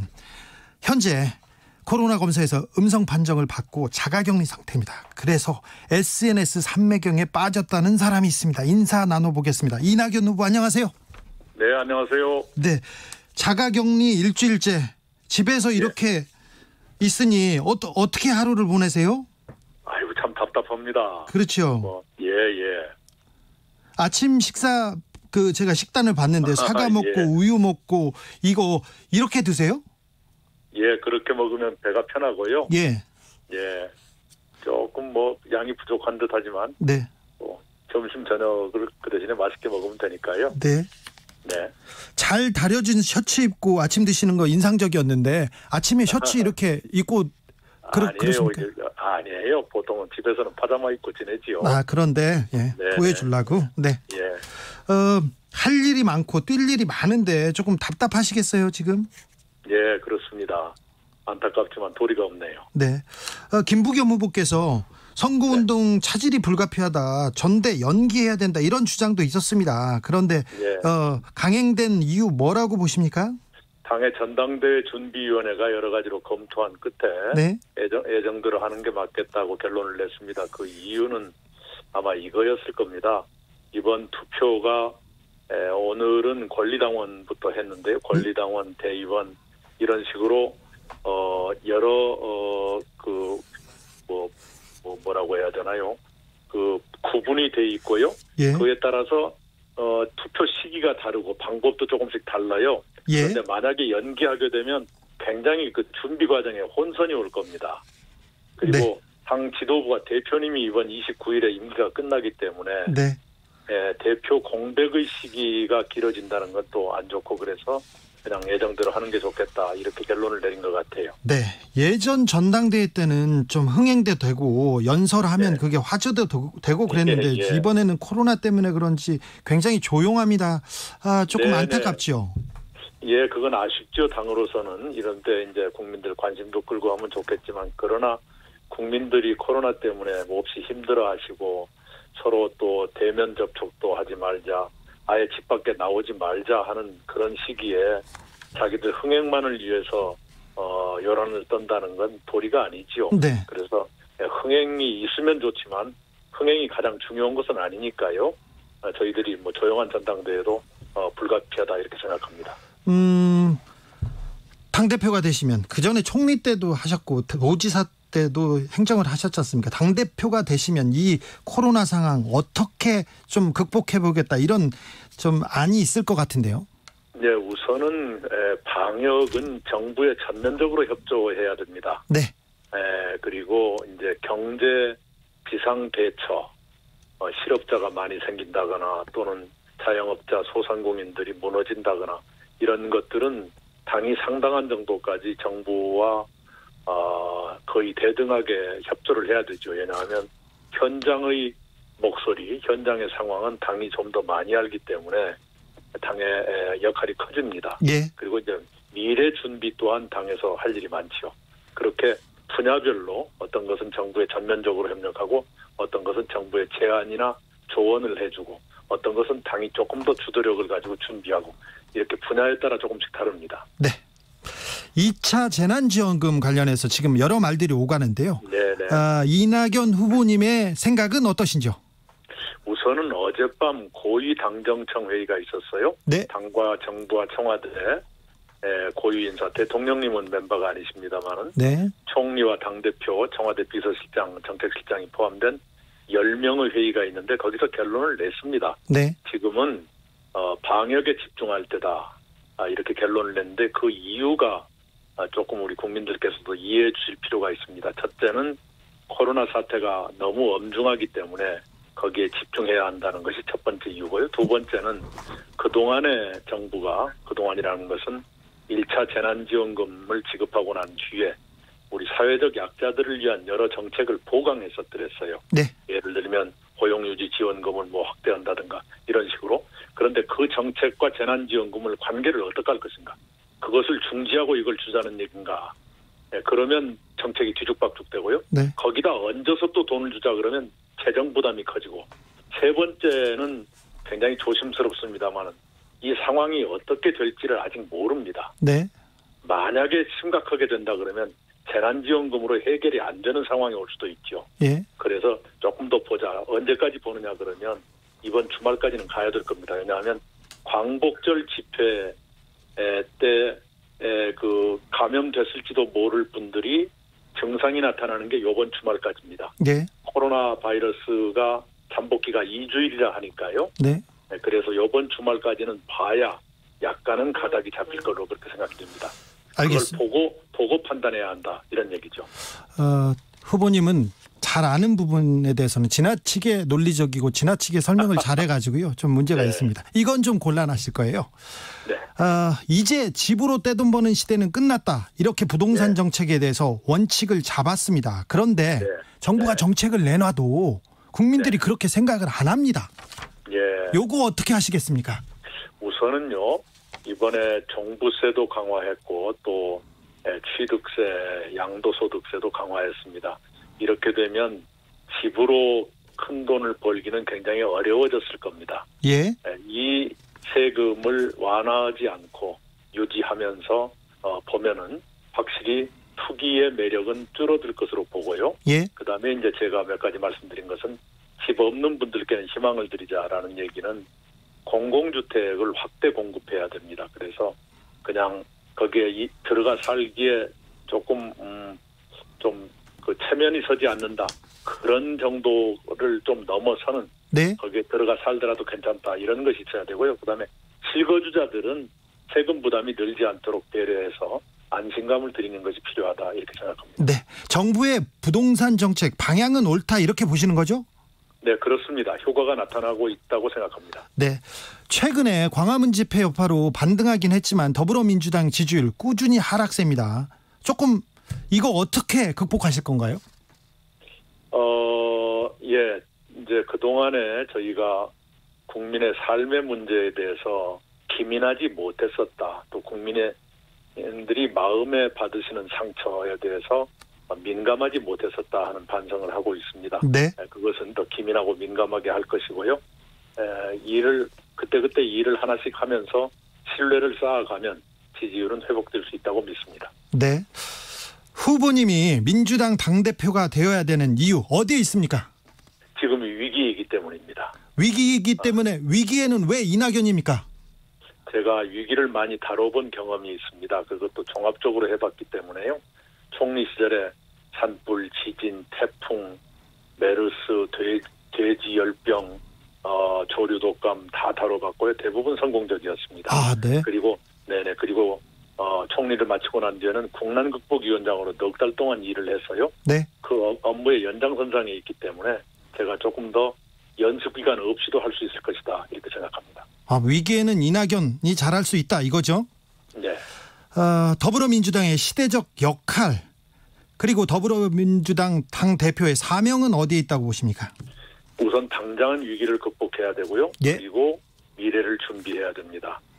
마치 20년 전 IMF 외환위기 때 금모으기로 위기를 극복하면서 IT 강국의 초석도 놓았고 또 기초생활보장제 도입, 의료보험 통합 같은 그런 미래 준비를 했던 것처럼 네. 지금은 더 광범하고 입체적인 미래 준비를 해가야 되고요.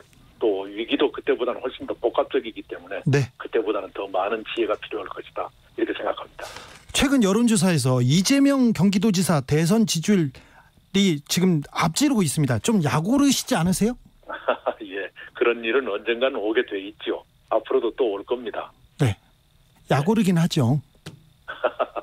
괜찮습니다. 괜찮습니까? 여기까지 들까요? 건강은 이상 없는 거죠? 네네, 오늘 아침 체온이 36.4도였습니다. 예. 운동도 하시나요, 집에서? 거의 못하고 있어요. 보통 때는 이렇게 돌아다니는 게, 일하는 게 운동인가요? 네네, 그렇습니다. 다른 운동 안 하시고요? 예, 할 줄 아는 게 별로 없고요. 네. 흔히 제가 농담으로 선거운동 외에는 별로 운동하는 게 없다 이렇게 농담을 합니다. 알겠어요. 네. 여기까지 듣겠습니다. 지금까지 감사합니다. 이낙연 후보였습니다. 감사합니다. 감사합니다. 다음은 민주당 대표 후보 2번 김부겸 후보로 가보겠습니다. 김 후보님 안녕하세요. 네, 안녕하십니까. 김부겸입니다. 네, 예정대로 전당대회가 치러집니다. 근데 조금 전대가 연기되고 그랬으면 조금 더 다른 모습도 보여줄 수 있었을 텐데 아쉽진 않으세요? 예, 아쉽지 않기는 왜 안 하겠습니까? 예? 물론 특히 저는 추격자 입장이니까 아쉽지만 그러나 기본적으로 당의 결정이 존중돼야 되고요. 예. 그러면서도 또 사실은 충분한 선거운동 기회가 보장됐더라면 당원과 국민의 알 권리도 또 충족되지 않았겠나는 아쉬움이 있습니다. 그러나 지금 이낙연 후보가 자가격리 상태에 계셔서 예. 다른 선거운동이 공정하게 이루어질 수가 없는 그런 형편이니까요. 이런 건 우리가 또 참아내야 될 것 같고요. 네. 또 무엇보다도 지금 코로나 확산 때문에 사회적 거리두기 3단계도 지금 거론되는 실정이잖아요. 네. 거기에 수해 복구도 아직 마무리가 안 됐는데 또 큰 태풍이 하나 올라오고 있다고 예보가 있어서 예. 아마 당은 당대로 또 국민은 국민대로 여러 가지 어려움이 있기 때문에 제 개인적인 그런 안타까움이 있더라도 어떡하겠습니까? 예. 그래도 사람이 모여서 김부겸이 표현하는 걸 봐야 또 사람들이 마음이 움직일 텐데. 글쎄 그거는 제 개인적인 아쉬움이지만 네. 지금 워낙 상황이 국민적인 이런 어려움 속에 있기 때문에 제 개인 욕심을 낼 때는 아니라고 봅니다. 주말에 그 합동연설회에서 종교의 탈을 쓴 일부 극우 세력 그러면서 코로나를 퍼뜨리고 있는 그 진원지를 발본색원해야 된다 이런 말씀하셨는데 이 코로나 재확산 어떻게 보고 있고 어떻게 막아야 된다고 보십니까? 글쎄 지난번에 이제 1차에는 대구 경북이라는 어떤 특정 지역 중심이었고 어느 정도 말하자면 시민들 협조라든가 이런 걸 통해서 어느 정도 전국적 전파는 막아낼 수 있었거든요. 네. 그런데 이번에는 이제 이게 수도권이란 말이죠. 네. 그래서 그러면서 이건 전국적으로 벌써 17개 시도에 전부 확진자가 나왔거든요. 네. 그래서 이거야말로 방역 당국과 국민이 정말 한 마음이 돼서 개인 위생 규칙이라든가 또 우리들이 사회적으로 지켜야 될 약속을 지키지 않으면 정말 어려운 상황이 될 수도 있지 않습니까? 예. 그래서 이 부분에 대해서는 그렇게 해야 되고요. 특히 제가 그날 조금 화를 내듯이 네. 일부 거부 세력들에 대해서 그렇게까지 제가 고함을 친 이유는 네. 이분들이 말이죠. 휴대전화도 꺼놓고 당국이 협조를 안 하는 거예요. 예. 또 방역 공무원이나 의료진들한테 깨물고 침뱉고 이건 의도적으로 그러는 것밖에 볼 수 없잖아요. 예. 결국은 자신들이 뭘 희망하는지 모르겠지만 자신들의 어떤 그런 이유 때문에 온 국민들의 생명과 안전을 위협하는, 그리고 나아가서는 국가 존립도 흔드는, 이렇게 되면 이건 곤란하죠. 그래서 이거는 반드시 검찰이나 경찰 등 수사기관이 적극 개입해서 발본색원을 해야 된다, 그런 입장입니다. 네. 2차 재난지원금 얘기가 계속 나오고 있는데 후보님의 재난지원금 지급 입장, 기준은 어떻습니까? 저는 재난지원금 2차 준비해야 된다고 보고요. 예. 이번에 한다면 역시 이번에 1차 때처럼 또 다시 이제 가릴 수가 없어요. 50%, 70% 일단 다 주고 네. 그 대신에 예를 들면 소득 상위층 20%가 됐든 30%가 됐든 소득 상위층들은 연말 정산이나 소득 때 신고나 납부 때 반드시 환수할 수 있거든요. 네. 그런 방안을 도입할 필요가 있고요. 다만 이번에는 지난번처럼 이 가구별로 주지 말고 네. 이번에는 개인별로 정확하게 지급을 해서 어떤 그 책임이라든가 이런 부분들이 명료하게 됐으면 좋겠어요. 지난번에 보니까 그 기준 때문에도 혼돈이 일어나고요. 또 가구원들 내에서도 또 갈등이 일어나더라고요. 네. 그 문제는 그렇게 명확하게 정리하자. 그리고 가능하면 빨리 논의를 앞당겨서 적어도 지금 추석 때 사람들이 전부 마음들이 대단히 지금 현재 쓸쓸하고 배고프거든요. 네. 요거 추석 때까지는 조금 지급이 되는 그런 어떤 신속성을 발휘했으면 좋겠습니다. 네. 정부의 부동산 정책, 여론은 싸늘한데요. 정책 네네. 방향 어떻게 보십니까?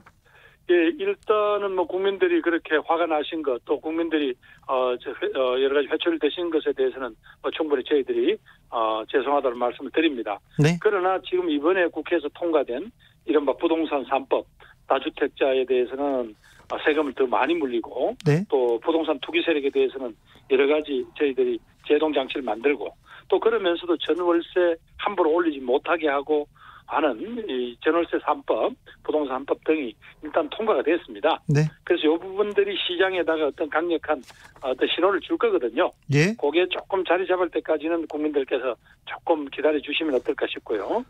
그런 점에서 국민 여러분들한테 끊임없이 저희들이 공급 사이드에서 네. 또 과수요 억제 차원에서 그러니까 투기 억제, 그 다음에 조세 문제, 그리고 생애 최초로 주택을 마련하겠다는 사람을 위해서는 파격적인 금융 지원, 네. 이런 부분들을 위해서 또 질 좋은 공공임대주택 건설 등등 저희들이 정부가 그런 강한 의지를 가지고 지금 준비를 하고 또 정책을 내놓고 있습니다. 네. 너무 말하자면 모두 어떤 시장에만 너무 더 빨리 들어가지 않으셨으면 조금 냉정을 찾아주셨으면 어떨까 하는 말씀을 드립니다. 아니 후보님이 되시면 내가 부동산 정책도 잘하겠다, 뭘 잡겠다 이렇게 말씀하셔야 되는 거 아닌가요? 아니 그러니까 제가 지금 잡는 방법을 몇 가지를 말씀을 드렸잖아요. 네. 아까 이야기한 네. 질 좋은 공공임대주택, 내가 20년 30년 살 수 있는 그런 어떤 공공임대주택, 그것도 질 좋다는 거는 지금의 어떤 소형 평수만 아니고 네. 국민주택 이상 규모도 내겠다. 알겠습니다. 그 대신에 네. 생애 최초의 주택 구입자 등을 위해서는 지원을 하자. 그 대신에 투기나 이런 부분들에 대해서는 이제는 더 이상 용납한다는 신호는 확실히 주겠다. 그 말씀을 드리겠습니다. 알겠습니다. 최근에 그 광화문 집회 때문에 지지율이 약간 반등하긴 했지만 더불어민주당의 지지율 하락세가 이어졌어요. 그 원인 어디에 있다고 보시고 어떻게 극복하시겠습니까? 여전히 가장 어려운 문제는 여전히 이제 코로나19로 주어진 경제적인 주름살이 오래 가지 않습니까? 예. 거기에다 부동산 문제, 또 우리 청년들의 일자리 문제, 거기에다 무슨 성인지 감수성 부족하다는 이런 국민들의 지적 모두 다가 다 겹친 거라고 생각이 됩니다. 네. 그러나 저는 그렇다고 해서 집권 여당이기 때문에 이 모든 문제에 대한 총체적 책임을 국민들은 묻는 거거든요. 네. 따라서 또 저희들이 일부러 혼비백산하거나 허둥지둥해서는 안 될 것 같고 저희들이 꼭 해야 할 것, 민생이라든가 또 제도개혁 같은 것들은 꼭 하고요. 네. 나머지 부분들은 저희들이 좀 더 자세를 낮추면서 국민들의 소리에 귀 기울이는 그런 어떤 말하자면 네. 진정성 있는 자세로 임하겠습니다. 예. 방금 이낙연 후보께서 위기에는 이낙연이다 이런 말씀하셨는데 왜 민주당 당대표에 김부겸이 필요한지, 왜 김부겸이 당대표가 되어야 하는 이유 말씀해 주십시오. 지금 그나마 민주당이 부족하다고 하더라도 여기까지 어떤 지켜낸 사회적 합의 기준 제도 이거 있거든요. 네. 이른바 개혁에 이거를 계속 이어나가려면 결국은 문재인 정부가 성공하고 우리 더불어민주당이 정권 재창출해야 되잖아요. 예. 그런 점에서 우리 당의 대선 후보감들은 많지만 네. 이분들을 전부 엮어서 원팀으로 만들 수 있는 그런 어떤 코디네이터라고 할까요? 일종의 킹메이커로서는 제가 제일 낫다 하는 말씀 드리고 또 그것은 우리 당의 취약지구인 지금 영남 지역에서 네. 예. 지금 득표율을 올리고 확장성을 가진 후보는 제가 제일 낫지 않느냐. 네. 그래서 그 말씀을 드리겠습니다. 그리고 그런 점에서 저는 우리 당이 어떤 대선 후보가 나오더라도 제가 다양한 형태로 보완제가 될 수 있다. 그래서 그게 바로 정권 재창출에는 제일 유리한 당대표다. 그 말씀을 드리고 싶네요. 킹메이커로는 김부겸이다. 근데 사실은 네. 대권 후보 아니신가요? 대권에 대한 꿈도 있으시잖아요. 그게 대구에서 대선을 한번 치러보니까요. 예. 너무 저희들을 미워하는 그 지역 민심과 민주당 사이에 골이 깊더라고요. 이걸 어떻게든 다 메꿀 수는 없더라도 네. 거기 가교 노릇을 할 누군가는 있지 않으면 네. 이렇게 저희 꿈만을 위해서 앞만 보고 뛴다는 것은 좀 무책임하다 이런 생각을 해서 네. 제가 이번에는 당을 위해서 이렇게 헌신하는 임기 2년을 완수하는 당대표가 되겠다 하는 말씀과 그런 결심을 했다는 말씀 드립니다. 알겠습니다. 희생하겠다. 2020년에 더불어민주당의 시대적 역할은 무엇입니까? 그리고 더불어민주당 당대표의 사명은 무엇이라고 보십니까? 역시 우리들이 하는 시대적 역할은 결국은 지금처럼 보시면 이 사회적 양극화가 감당할 수 없는 수준입니다. 그래서 지금처럼 이렇게 격차가 심한 사회를 정말로 국민들이 희망을 가질 수 있는 그런 사회 양극화 해소를 해서 공존사회 만드는 게 그게 우리 더불어민주당 시대의 역할이라고 보고요. 저는 바로 그런 어떤 공동체적인 의식과 가치를 위해서 뛸 수 있는 그런 민주당, 네. 그런 더불어민주당이 되기 위해서는 앞으로 2년 내에 내년 4월에 치러질 서울시장, 부산시장 재보궐선거, 가을에 대선 경선, 그다음에 2022년 3월 대선, 6월 지방선거까지 이 4번의 중대선거를 책임지고 승리를 이끌어야 되는데 그 점에서는 정말 중간에 간둘 대표 또 중간다리로 거쳐갈 대표는 안 된다. 네. 저는 정권 재창출의 어떤 선봉장 김부겸이가 그 역할을 해내겠다. 네. 그런 당대표가 되겠다는 말씀을 드립니다. 정권 재창출의 선봉장 그리고 희생하겠다는 김부겸 후보, 기호 2번 김부겸 후보였습니다. 감사합니다. 네, 감사합니다. 기호 3번은 주민센터의 주치의원 박주민 최고위원입니다. 시대 교체를 들고 나왔는데 직접 들어보겠습니다. 안녕하세요. 예, 안녕하십니까. 전당대회 이번 주 토요일로 다가왔습니다. 네. 운동을 조금 해보려고 했는데 이낙연 후보의 자가격리 때문에 선거운동도 쉽지 않은 상황인데요. 좀 아쉽죠? 예, 사실 이제 처음에 출마했었을 때 가지고 있었던 여러 계획이 있었습니다. 그런데 전당대회 기간 중에 전국적인 수해가 있었고요. 네. 그리고 최근에는 코로나19가 다시 재확산되면서 불가피하게 많은 일정과 계획들을 취소할 수밖에 없어서 굉장히 아쉽고 좀 답답한 상황입니다. 네. 예. 젊은 박주민이 와서 좀 시대 교체의 그 선봉에 서겠다 이렇게 얘기를 하면 사람들이 많이 모이고 박주민 할 줄 알았는데 약간 좀 바람이 불다가 말았어요? 열심히 지금 바람 다시 불게 하려고 노력하고 있습니다. 예. 예. 지금 그 박주민 후보 측에서 광화문 집회를 주도한 민경욱 전 의원을 고발했습니다. 그 이유가 뭔가요? 예, 일단은 저희가 생각하는 민경욱 전 의원의 이제 그 범죄 혐의는 네. 행정명령이 이제 물론 법원에 의해서 정지가 됐긴 됐지만 그럼으로써 허용된 집회 범위를 훨씬 넘는 집회가 벌어지게 되었거든요. 네. 그렇기 때문에 이제 그런 부분에 있어서 이제 감염병 예방법이나 관련된 집시법을 위반했다라는 혐의로 고발을 했고요. 예. 민경욱 전 의원만 고발한 건 아니고요. 그 외에 그런 어떤 감염병 위반 혐의가 있는 사람들을 같이 수사해달라라는 의미에서 여러 사람들의 어떤 성명불상자도 같이 이제 수사 의뢰를 했기 때문에 네. 관련된 수사가 진행될 것이다라고 보고 있습니다. 예. 네. 지난주에 광화문 집회에 동원된 전세버스 79대 리스트를 공개하면서 특종 보도도 했어요. 이 바쁜 와중에 후보를 수행하다가 추가로 더 다른 내용이 나온 거 있습니까? 지금까지는 뭐 여러 이제 제보들은 들어오고 있고, 특히 이제 저희 당 소속 뭐 여러 이제 분들이 얘기를 해주시고 계신데, 제가 공개했던 것보다 훨씬 더 많은 숫자의 버스가 움직인 것 같아요. 그렇습니다. 예, 그래서 그런 부분에 대해서는 아마 광역 당국이나 또는 수사 당국에서 밝힐 것 같고요. 네. 오늘 경찰청장이 제가 이제 그 제출했던 자료를 근거로도 탑승자를 추적하고 있다라고 발언을 하더라고요. 그래서 조만간에 이제 탑승자 명단이 좀 더 분명하게 밝혀지지 않을까 이렇게 기대하고 있습니다. 네. 2차 긴급 재난지원금 얘기가 지금 계속 나오고 있습니다. 자, 박주민 후보의 생각은 어떻습니까? 아실지 모르겠지만 제가 2차 재난지원금 필요에 대해서는 다른 누구보다도 먼저 주장을 했습니다. 왜냐하면 그렇죠. 예, 뭐 여러 지역이나 또는 저희 지역구의 시장이나 상가를 방문해 보면 굉장히 다들 힘들어 하시거든요. 1차 재난지원금의 효과가 이제 사실 6월 접어들면서 많이 이제 떨어져서 그 이후에 굉장히 많은 분들이 어려움을 겪고 계시기 때문에 2차 재난지원금이 필요하다라는 이야기를 했고, 마침 저희 당에서 2차 재난지원금 관련된 검토를 하겠다. 그래서 또 환영한다는 메시지도 이미 밝힌 바가 있습니다. 예. 네. 정당 뉴딜을 통해서 강한 정당을 만들겠다 이렇게 공언하셨는데 정당 뉴딜이 뭐예요? 그러니까 우선은 이제 제가 만들겠다는 강한 정당이 무엇인지부터 설명을 드려야 될 것 같은데요. 제가 이야기하는 강한 정당이라는 것은 지도부가 강한 정당 또는 뭐 지도부가 드라이브를 강하게 가는 정당이 아니라 정당이 당원의 모임인 만큼 당원분들이 중심이 돼서 당원들이 활기차게 움직일 수 있는 그런 소통이 잘 되는 정당을 저는 강한 정당이라고 얘기하는 겁니다. 네. 이런 정당을 만들기 위해서 제가 생각하는 것은 당원들의 권리를 강화시키고 당원들의 의견을 잘 수용할 수 있는 여러 구조들을 만드는 그런 소통에 능한 당원 중심이 되는 정당인데요.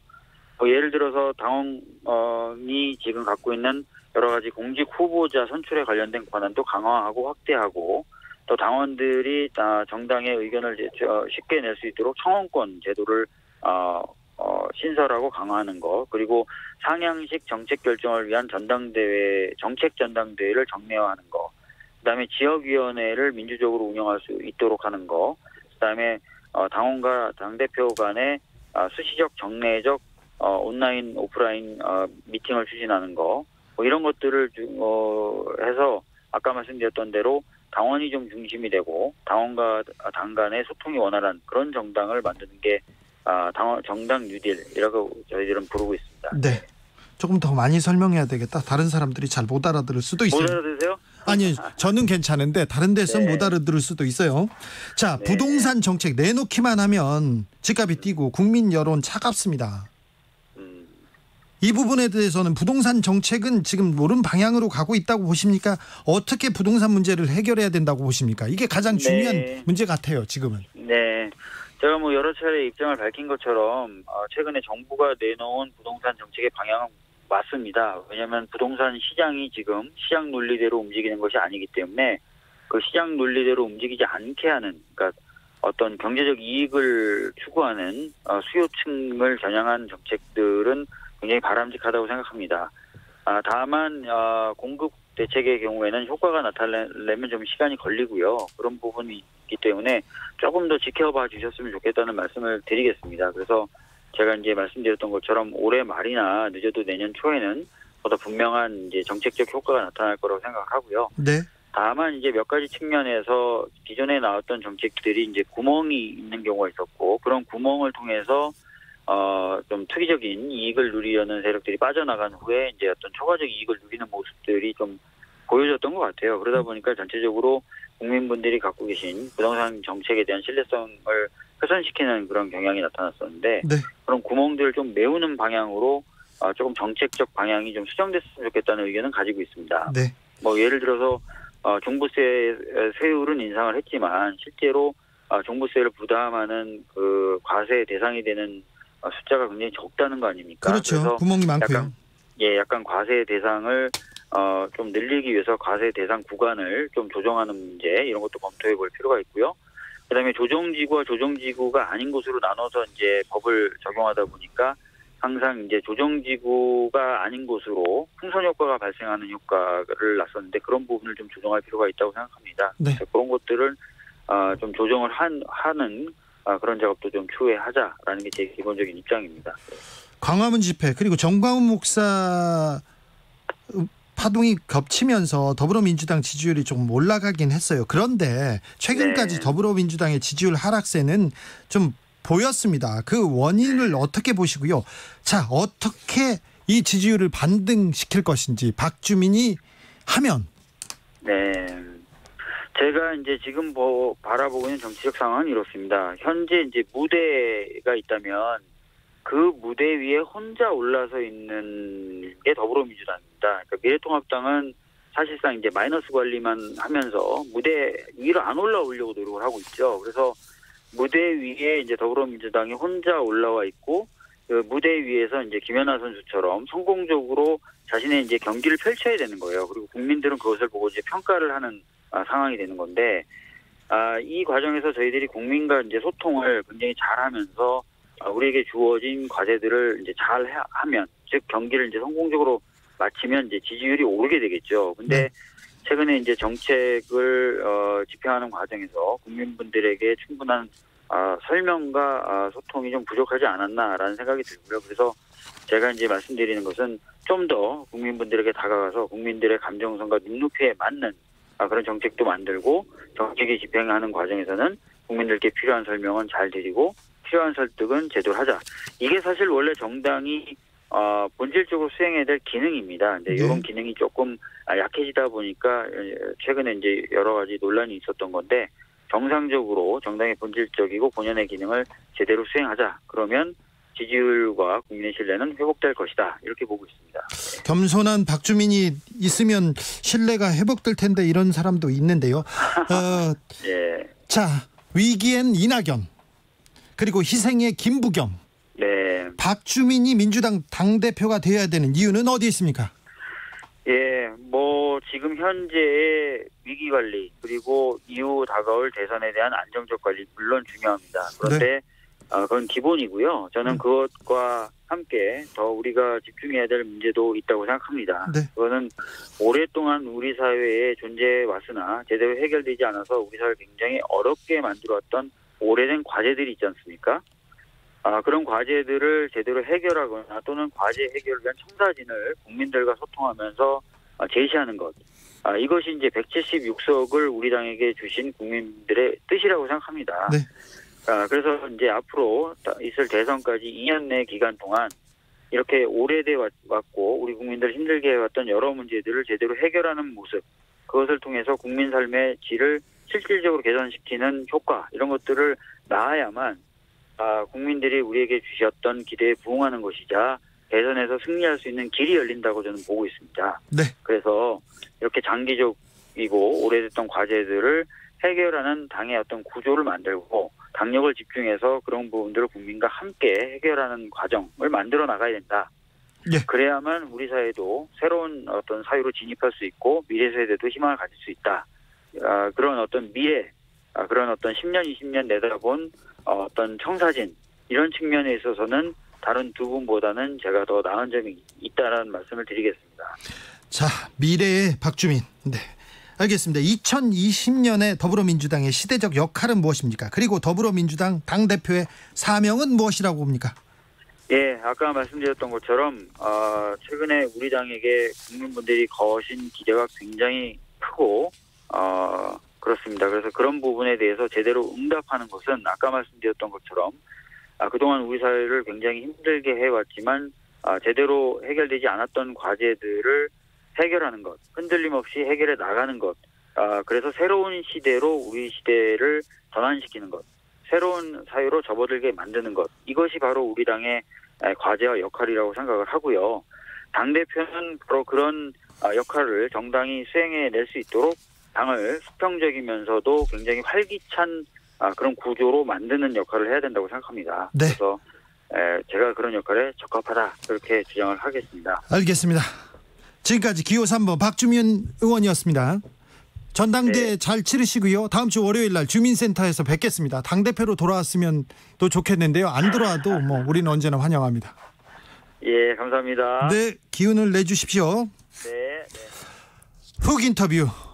특집으로 함께했습니다. 지금까지 더불어민주당 대표 후보 3인방 차례로 만나 뵀습니다. 어떠신지 여러분도 한번 마음속으로 투표를 하셔도 됩니다. 이적의 당연한 것들 들으면서 오늘 주진우 라이브 마무리하겠습니다. 오늘은 어떠셨나? 걱정이 됩니다. 네. 2661님이 코로나가 아닌 치매로 요양병원에 계신 노모를 못 뵌 지 어느덧 6개월. 나도 보다를 볼까봐 마음이 아파요. 마음이 아픕니다. 어서 빨리 어머니를 만날 수 있도록 우리가 조금씩 더 힘을 내고 우리가 조금씩 더 손을 잡아주자고요. 네, 우리가 코로나를 이길 수 있습니다. 그래서 아이들을 학교 보내고 뛰어놀게 할 수 있습니다. 어머니를 만나 보게도 할 수 있습니다. 우리가 할 수 있습니다. 여기서 저는 인사드리겠습니다. 내일 오후 5시 5분에 다시 돌아오겠습니다. 지금까지 주진우였습니다. 평범한 나날들이다